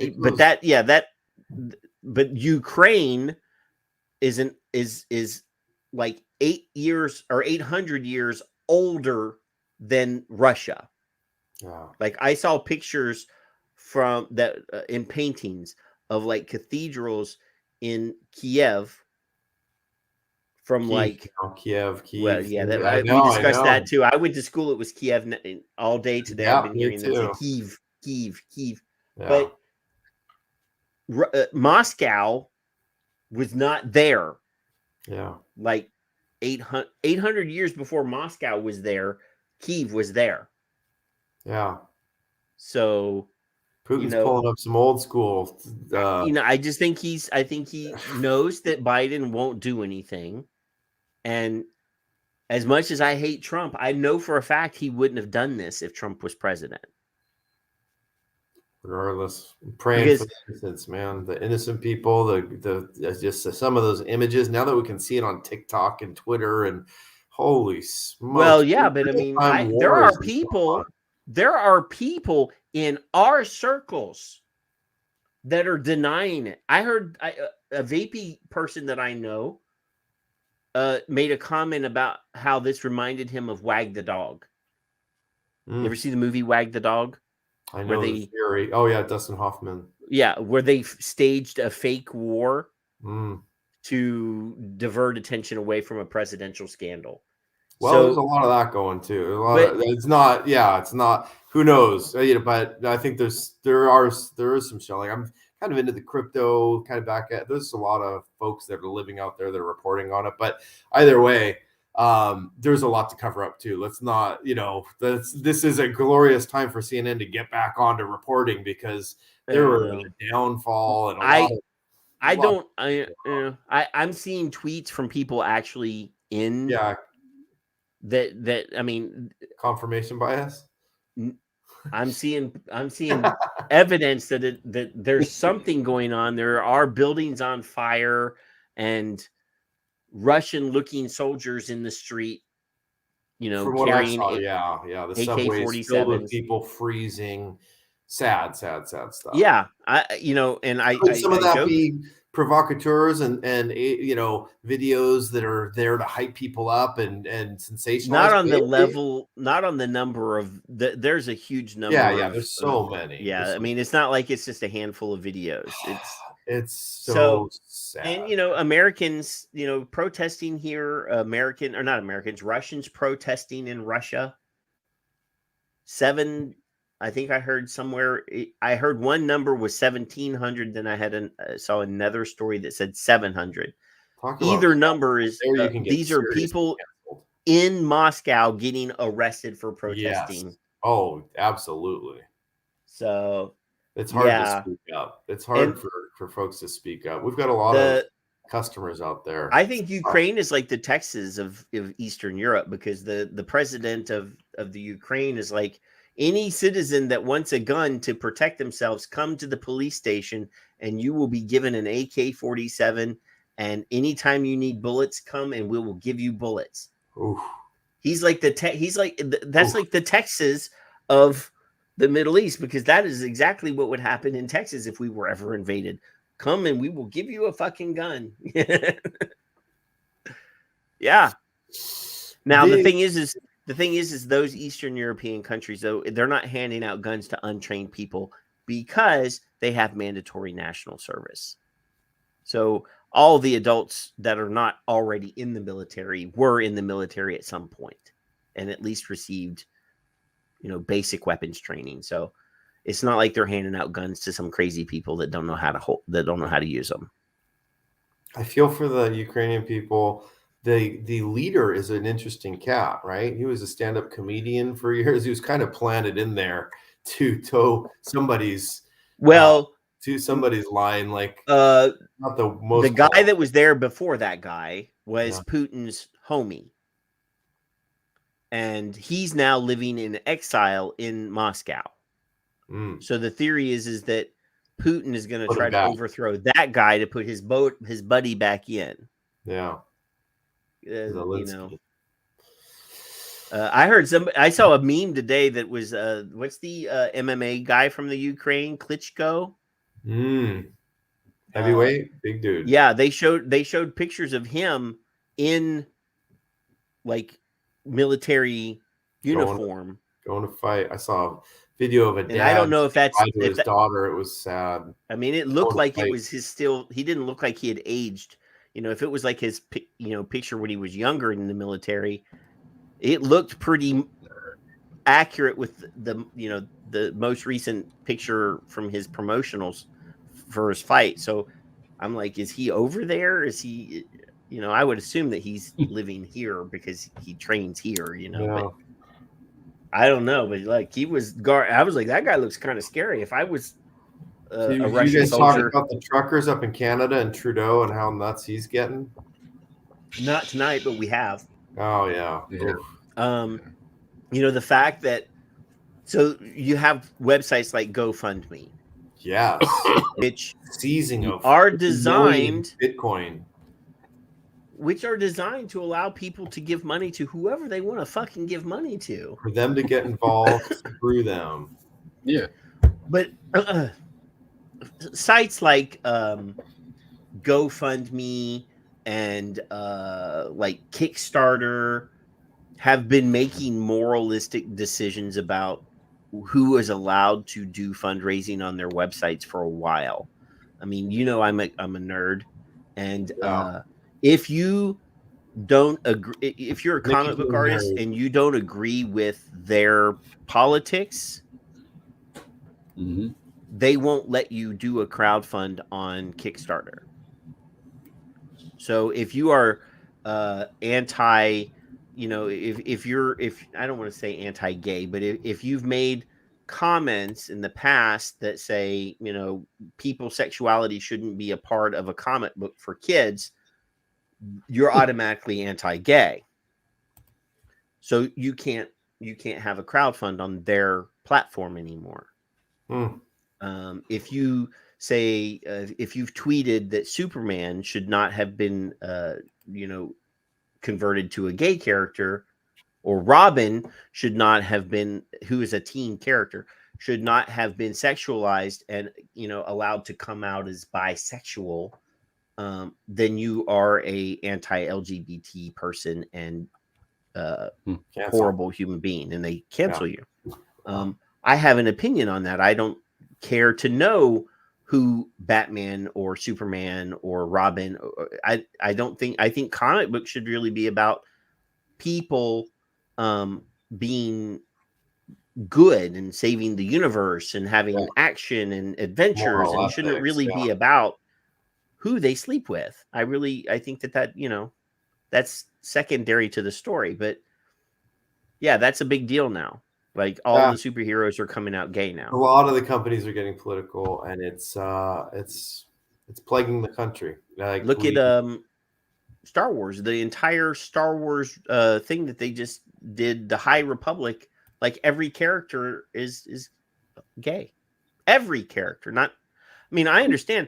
Wow, I understand that 1 in 10 human beings on the planet is gay, and there will be some people that are gay. That's fine, but don't make every character gay. A large proportion of anyone called the alternative lifestyle. It is lifestyle. Smoke. and do whatever. Like, I'm a should be allowed to libertarian. vape. I don't care what they do. But if they smoke, they should be able to vape, because vaping is superior form of nicotine delivery. So whatever you are, whatever color you are, whatever you like to sleep with, if you smoke, you should be able to vape. So let's all get together and screw the line, screw the social division. Right.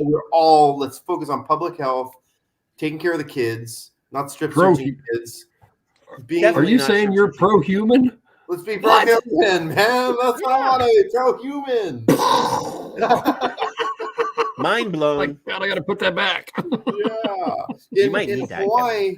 In Hawaii, there were, guys that you knew were gay. They would, dress up and they'd take hormone pills, and they would call them mahus. And we loved the mahu. We just knew who they were and their mahu. Well, in my circle, it's an uncle or an auntie or a nephew, and okay, pro-human, man. Let's go.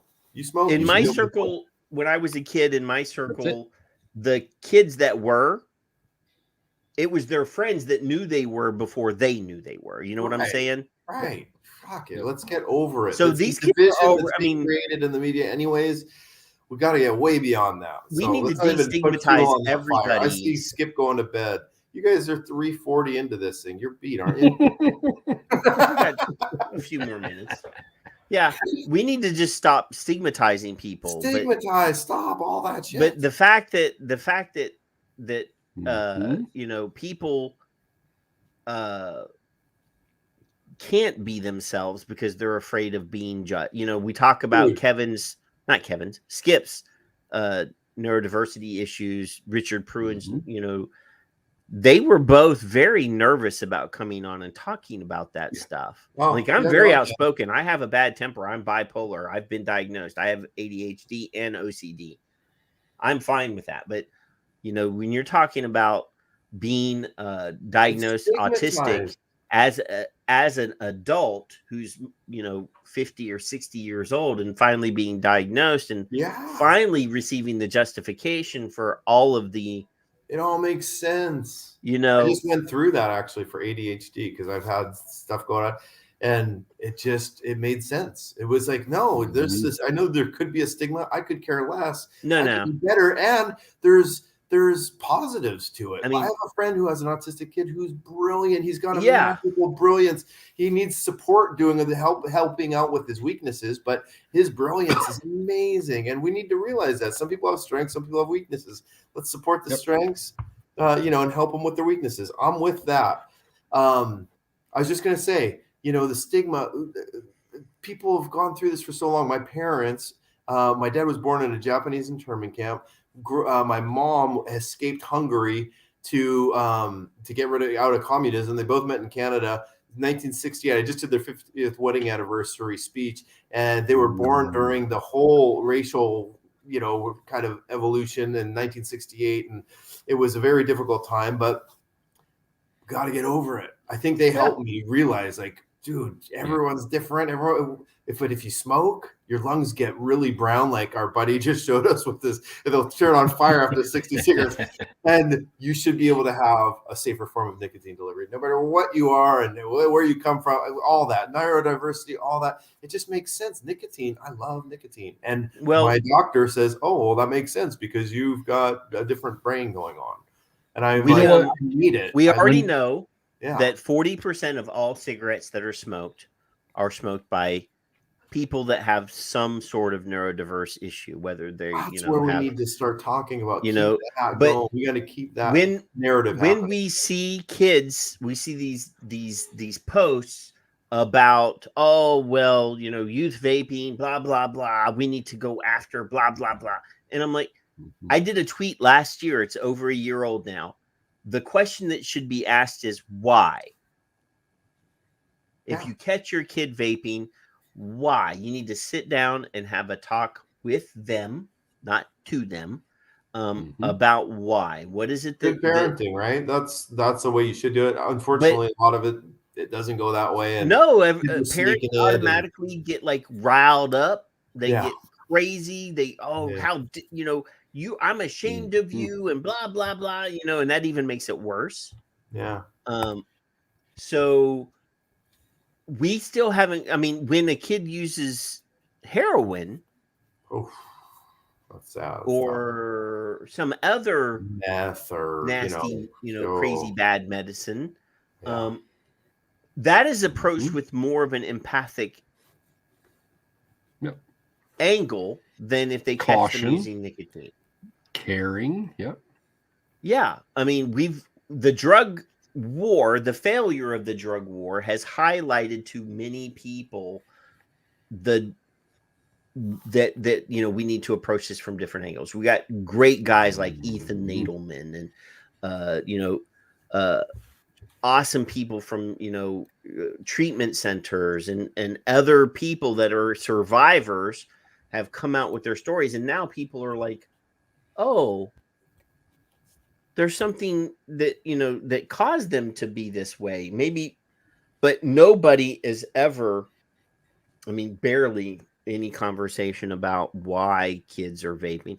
And then obviously when it is approached, when depression and nicotine are approached, it's with the Truth Initiative, which comes out with we have video clips of Dr. Charles Gardner on this show 2 or 3 months before the Depression Stick campaign came out, saying, because we were talking about nicotine and neurodiversity at the time, saying that there are scientists out there who are going to start coming out with science that shows that there's a causation. That they're going to come out with this, that people are using nicotine to reduce their symptoms or to try to manage their problems. And they're going to say that nicotine causes their problems. And that's exactly 2 months later, the fucking Depression Stick campaign came out, and we were like, aha, we caught it. That was horrible. I saw a young girl on TikTok or someone complaining like she had severe depression, and she goes, they're making fun of something that it was in bad taste, and it shouldn't have ever existed. And I hope Skip did an amazing video in reply to the Depression Stick campaign. I have a clip that I use showing Dr. Gardner predicting that they would do it. Before they did remember, Patrick, in Florida, they had a Sarasota, I think, don't quote me because I'm not positive. The mayor approved for the city council to put out a video about bullying people who are. Oh, yeah. I remember. Like it was a minute long. Yeah, I remember. We covered it. Didn't get taken off, but it didn't. I think they privated it didn't though. Go well. Yeah, that's what Yeah, I think I say we cap this thing in 15 minutes, but let's talk about solutions to some of this stuff, right? Because there's always so many issues. What are some solutions that we can talk about? Well, 15 minutes. I reached out. Let's solve the world's problems right now. I reached out to the trade organization that is active right now, and I said, hey, the definition of insanity is doing the same thing over and over again and expecting different results. It's time that we got off of this freedom argument. It's time that we got off of, it's my rights, because those arguments don't work. We need to approach this as what we've been talking about, that nicotine, we need to destigmatize nicotine. We need to we need to get actual scientists. I have an army of scientists that have been on the show, and every one of them has agreed to be at our need to appear via virtually now, because most places are allowing virtual testimony, to have the scientists come on and first at least get the politicians to agree that nicotine is not the devil. If we can get them to agree that nicotine has some positive oh my gosh, there's a lot of features, great studies right now. If we get them to at least agree to that, then we can talk about the delivery method. Parkinson's, anxiety, there's a lot of good science on nicotine. We have a huge body of science that we can rely on to prove that nicotine has beneficial qualities. So first, we have to get past the fact that 80% of American doctors believe that nicotine causes cancer. That is an actual truth. That is an actual results of a survey of doctors in the United States. 80% of these doctors believe that nicotine causes cancer. Well, So when you're wrong, they need to admit it and flip that. That's a good right. one. So we have to get through that's a big all one, the yeah. years of stigmatization Misinformation about nicotine. Yeah. Then we can, once we get them to agree, oh, well, nicotine is not so bad for you. Nicotine actually does have some good qualities. Then we can discuss, hey, well, we have this as a delivery method. We have science on PG and VG. We're doing the science on the flavorings. Now that you know that nicotine doesn't cause cancer, now that you know that nicotine is not evil, now that you know that nicotine is not as addictive as heroin, now that we have neurodiverse people, that we have a huge number, a population of people that use nicotine to get through stress, to get over trauma. We talked about, the number of Dr. Glover was on the show talking about the number of teen girls that live in abusive situations in New Zealand that are relying on nicotine or using nicotine to get over their traumas.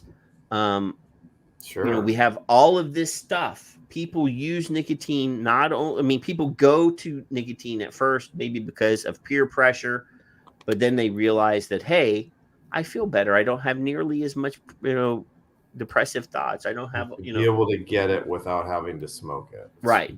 Yeah. So, then we can say, hey, we have a safer delivery method.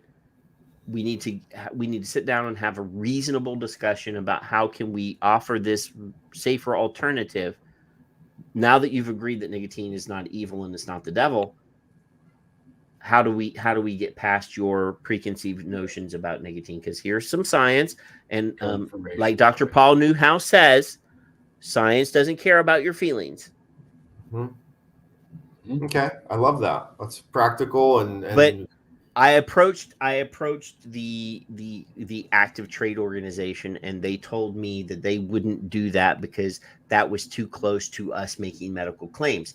And I said, no, it's not, because we're not talking about your product. Right. We're talking about one ingredient of your product. Mm-hmm. Good.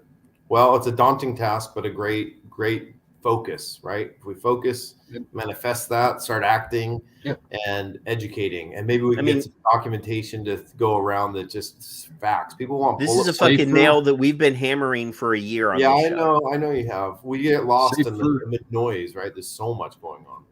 Safer Nicotine Wiki. You don't know nicotine. Yeah, et cetera, et cetera, et cetera. So we got sources. We got another source. We got a list of we have a American Council on Science and Health are compiling a list of awful vaping science, and unfortunately after all these shipping bills and everything else, it has to happen sooner than later, obviously. But we'll keep going, keep pushing that. So what if I order from your website? How is it shipping? It does get shipped. We have to go through a third party that uses. So you're not using X-Ship or X-Freight or whatever it's called. X-Delivery. Not X-Delivery. No. An independent third party company that gets it out, and it just takes longer. It's taking a Well, of course. Call us the other day and say, hey, I'm going to Tallahassee. I'm shipping product. I'll be there by March 9th. Do you think it'll get there by then? March 9th. I'm like, yes, it's going to get there. It's bad, but let's hope it doesn't get that bad. That's horrendous. Right. So it is. Yeah, Mike ordered something. This was back in, I think, November, maybe. Yeah. Ordered something not from you, from somebody else, and they used X-Delivery. Delivery when you don't want it at all. Like he tracked it, like they have a tracking method, and he kept tracking it. It was going to be delivered on X day. Got to be there to sign. He slept on the couch right beside the front door. Fell asleep on the couch. Nobody knocked on the door. Looked at his phone. It said delivery attempted, no answer. Nobody ever knocked on the door. So then he. They scheduled to re-deliver like 2 days later or whatever. Did the same thing. Sat there. Nobody knocked on the door at the shipping update. It did that for like 2 weeks. Like Like it shipped back to the manufacturer. Then it kept getting delayed, and we did a show like where he just went off in his voice because it's beautiful. Went off. This is like Mike doesn't cuss, but he was cussing. And like literally we tweeted that because we broadcast on Twitter now. So we tweeted X delivery. 2 days later, it was there. We had a woman. She's a great pal. She's been with us 7+ years. She always gets Gambit, and she's done it forever. And she said, "I have a bad hip. I'm scared I'm not gonna hear them." She stayed in her garage for like 4 hours waiting, and they didn't come till 8 or 9 at night. And they didn't even ring the doorbell. They left, and then they checked it as non-deliverable. And I felt so bad. This is one of many. Like we're getting many calls, and it is so frustrating that we have to have them go to the local store, get the product into the local store. Another solution is getting a little more, buying a little more, and having it stockpiled. I don't like, it's not convenient for everyone, but and having some patience because it is taking longer, but also understanding that we're on their side. We're not doing this obviously intentionally. This is an act of our failed regulation. What are you showing, Kevin? Okay, so earlier today, Dr. Gardner had a link. So I said, is it addictive and harmful? He put this on here. Many assume addiction is the harm. Addiction is dependence plus harm. And then we go back into what we were talking about a little bit ago of the health issues or better health issues in nicotine. Pardon me. Saving smokers' lives is unacceptable. Health is the follower. And he said also there's what I call medical dependence, which I'd never heard that term before. Nicotine provides many medical benefits. Jay, you were just saying, what else can we do? Especially when used in safer forms, which is what you just said. If you benefit medically from nicotine, it's akin to expecting someone dependent on blood pressure meds just to stop. And I was like, wow, that's a great freaking, that's great. Holy crap. So I really appreciated that. And then he went under it. Medical dependence is interesting. There's a huge literature on drug compliance. 50% with diabetes prescribe meds that will help them. Don't take them daily. It's a huge underreported health problem that doesn't work if you don't take it. Of course, I had other comments of it, but that was, sorry to backtrack, but that was something he's great. When you said that. Well, that's back, when we had Dr. What's his name? Mark Tyndall. Yeah, when we had Dr. Mark Tyndall on the show, he was like, you'll never ask an insulin-dependent diabetic to stop taking insulin. So, yeah. I know that. My dad's type 2. It's rough. Insulin, blood sugar. But thank you for coming, Jay. We are nearing the 4-hour mark. You guys are intense. You guys have endurance, stamina. Don't let them call you. Oh no, we're old. We've gone longer. We had the first time we had Dr. Mara with Glover on. She's like, "Yeah, I'll come on and talk for an hour." 4 hours later, she was like you. She was like, "Oh my god," So we ended the show, and she texted me the next day. I'm glad to come on the show, but from now on, if I come on the show, I'll be on for an hour. And I was like, that's fine. You can leave anytime you want. She's been on the show for 3 or 4 times now. And every time she's on the show, she's on for at least 3 hours. You know, what's funny is I do watch you guys. And I always leave the door open for them for the guests to leave whenever they want, but I know you guys long enough now where my kid did play football and he did win the championship, but coming on with an hour left, I knew, all right, it'll be about an hour. I know we'd go for 4 hours.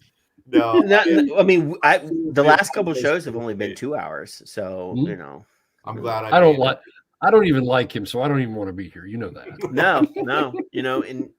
Charles Gardner, he said, I have an intro of him saying, I don't even like you guys. But he still came on the show anyway. My secret is I take a nap every Friday. I take a nap about 6-7 o'clock so I can just barely tolerate him. That's how I do this. I got up at 6:30 this morning. Well, is it still this morning? Yeah. No, yesterday morning. I went to work. I came home. I showered. I sat at the computer and I turned on Big Trouble in Little China. Jay called me.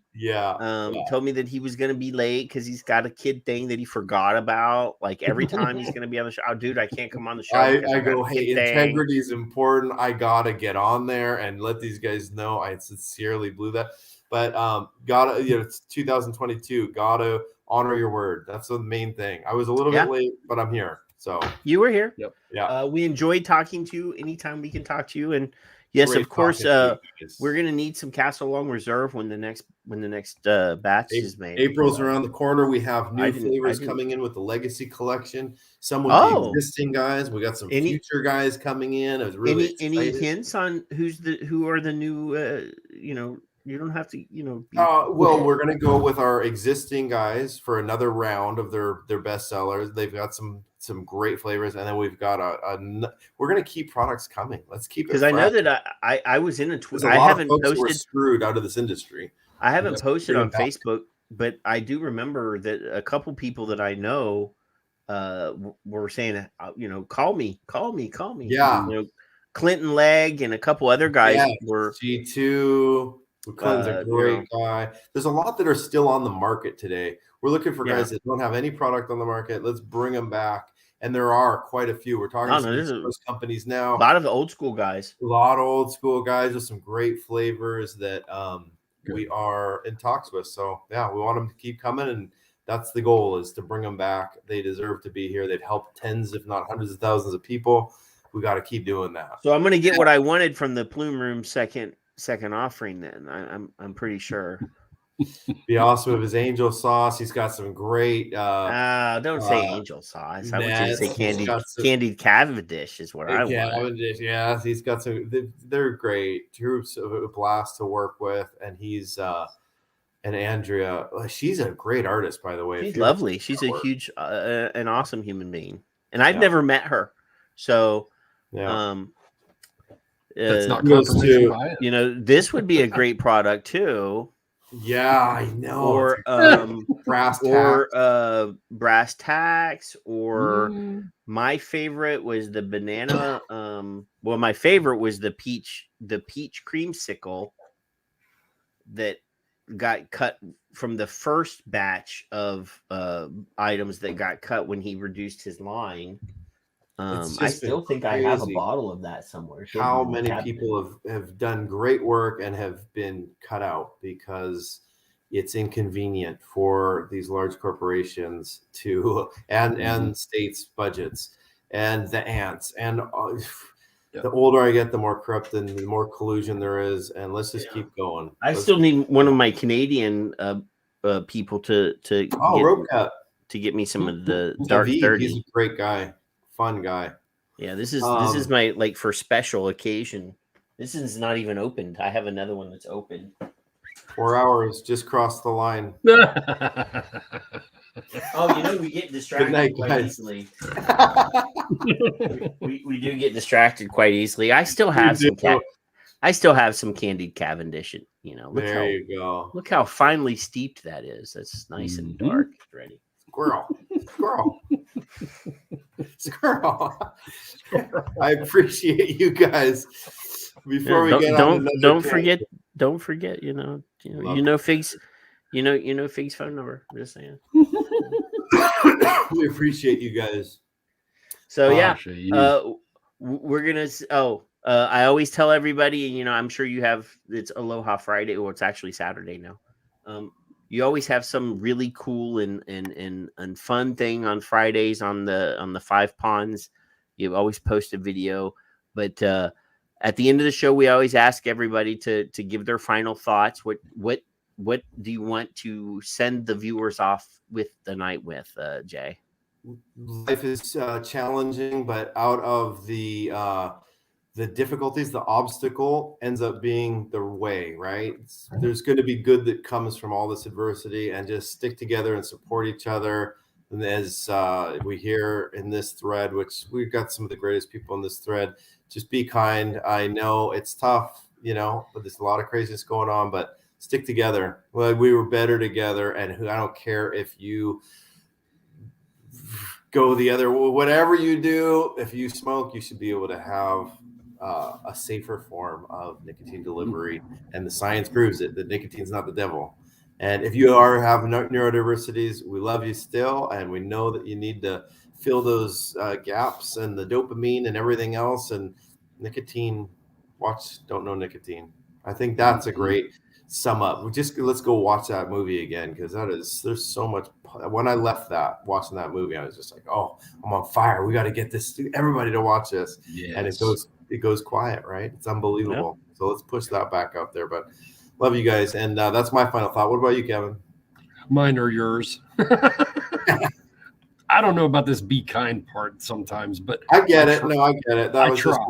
Yeah. I try. To your neighbor, the elderly woman that can't go shopping, go help her out. Your neighbors and the people around you. But there's jerks, and you should be an asshole to jerks sometimes. Being kind, I'm okay with. But to be kind sometimes is not easy for me on Twitter. Because of the goofballs. But that's my role as a consumer. I can say anything I want. I don't really get nasty, but I'm direct. Sometimes a little snarky was one of the words. But yeah, I love all you guys. I adore you completely, except for shithead over there. I don't like him. Not one bit. But I appreciate the opportunity to be here every week. And sometimes I do skip off with the grandchild, but he's in charge, really, honestly. So, yeah, love each other, pro-human. He is a much cuter version of you. He's 3. He was mad at me yesterday, so I'm glad. For the first time ever, he said Papa's mean to his grandmother. So that was kind of a goal that I had. And he's like, Papa's mean. Yeah. Papa's mean. He actually didn't get what he wanted. Some tough love, We got to be good with our kids and groom our kids to be a little tougher. We got to understand that no sometimes is a word that you're going to hear. That's all it was. It was just no. He didn't like that. So we started the show today with a picture from Dr. Charles Gardner's Twitter. Squirrel. And I just want everybody to realize what we do is important. And Jay is positive about things and says that we're going to win, and I have no doubt in my mind that at some point in the future we will have won, and there will be vaping in the future. We're in that period of time where we're struggling, and we're going. It's not something that we're going to win in a day. Mm-hmm. But in the future, we are on record. We're going to be the unsung heroes of the past. In the future, they're going to say those guys were right the whole time, and they got shit on, and they screamed the truth, and nobody listened. But this is a picture from Hindsight Cemetery showing people died because, in hindsight, those things that they said they didn't need to reduce the harms of their activities actually would have saved their lives. Life vests, seat belts, helmets, face masks, all the things that people, even today, the face mask thing. Let's not even start there, because I have gone on record to say I will block your ass from the show forever with nonsense about the COVID right now. I'm not getting my channel blocked because you said something in the chat room. But anyway, we are on the right side of history. This is something that Fig would always say on the show. In the long run, we are on the right side of history. It's just that right now, history is the present, and it's not tomorrow when they will finally.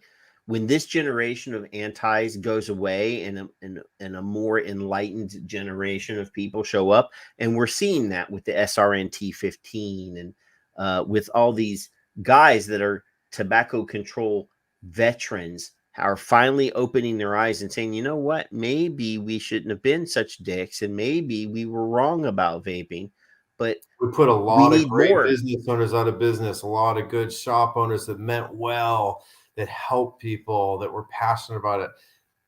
I mean, look, we have love you guys. We see you. We have Troop in the chat room who lost his business because of nonsense. We have Skip in the chat room who lost her business because she was dedicated to saving people's lives and trying to break through the nonsense and just could not get through. Other people, I've been around for a long time. Fig and Fabi's store. Fig and Fabi's store was one of the first daggers in my heart because it was kind of early on. Yeah. If you've ever gone in, they had, because they were like Burning Man people. They were cool. They had art that was just amazing, like this new book, like this, like that back there, graffiti art. Yeah, cool. Like they were just had the most beautiful shop, and it was backlit, and it was everything you thought would be a successful place. And I saw it when it was at its peak, busy, helping people every day, all the time.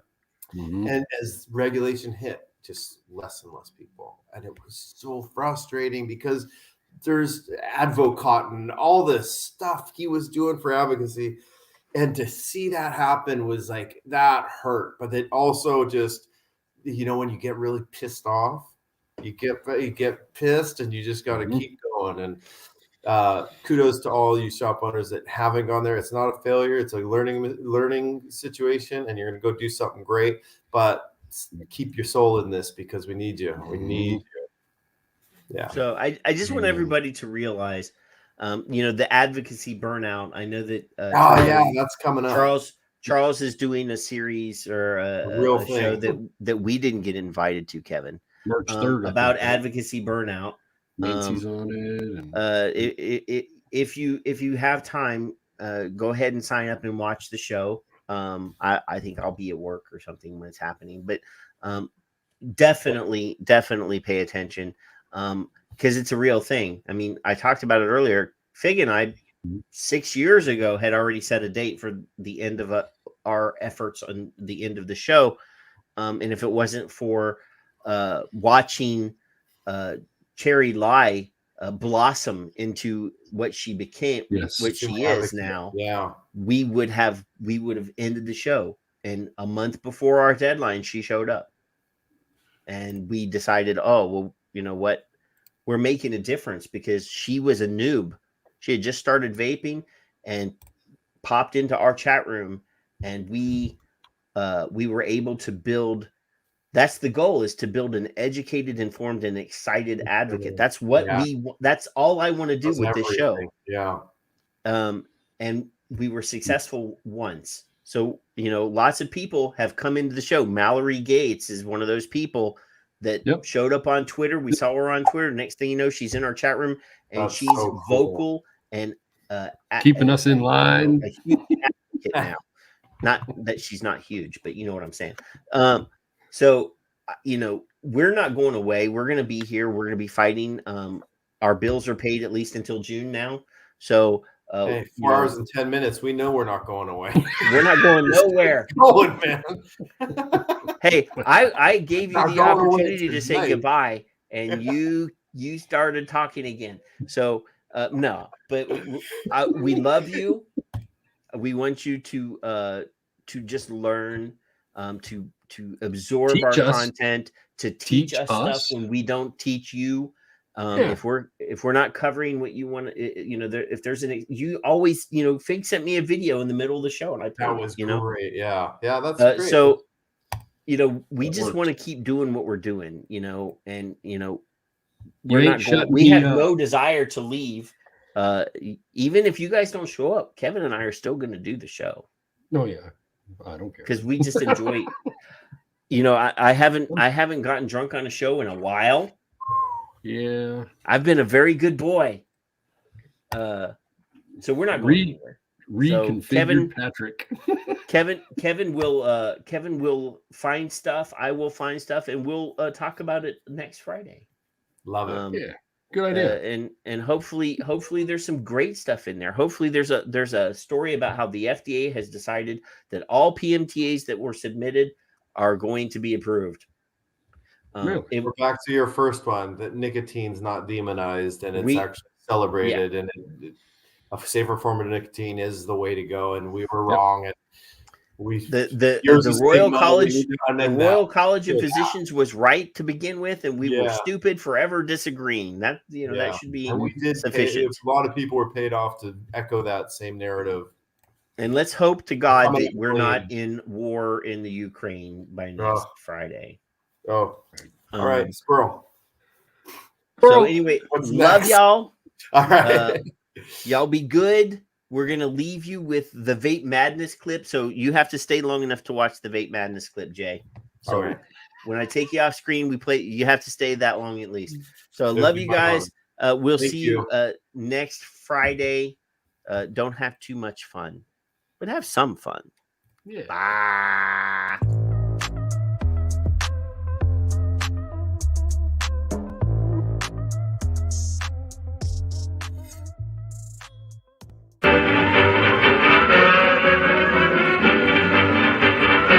Must be stopped.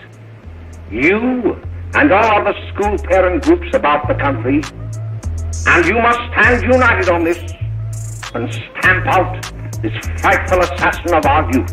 Recipe for disaster that's fueling outright addiction. Look what they're trying to do. All the delicious flavors of e-cigarettes are poison. Today, right now, it would appear the wildfire of e-cig use among teenagers, high schoolers, middle schoolers, has not let up. Just think if your kid was doing this and winds up with an IQ 10 or 15 points lower than he or she would have had. They shouldn't be experimenting with the entire American public. What we know is these products are addicting millions of kids. Dr. Carroll, as principal of the Lakeside High School, did you, during the last 3 months, notice any changes in the demeanor and attitude of your student, William Hopper? Yes, in a number of things. For example, at times disassociation of ideas. In another instance, I happened to attend the recent interscholastic tennis matches, and while Bill Harper had been considered an exceedingly good player, I saw him miss the ball by as much as 3 or 4 feet. This, I understand, could be attributed to the use of e-cigarettes. It causes errors in time and space. No child should be using any tobacco product. We are going to be taking action very soon, enforcement action. Well, then, although you didn't know to your own knowledge that the defendant was using e-cigarettes, did you notice any changes that would lead you to believe, as an educator, that he was under some severe mental strain, which might possibly have been induced by some drug? One thing I find that, teenagers and college students are interested in, cigarettes and e-cigarettes are kind of like anti-Viagra. Oh, by the way, Dr. Carroll, 6 months ago, what would have been your opinion regarding the character of my client?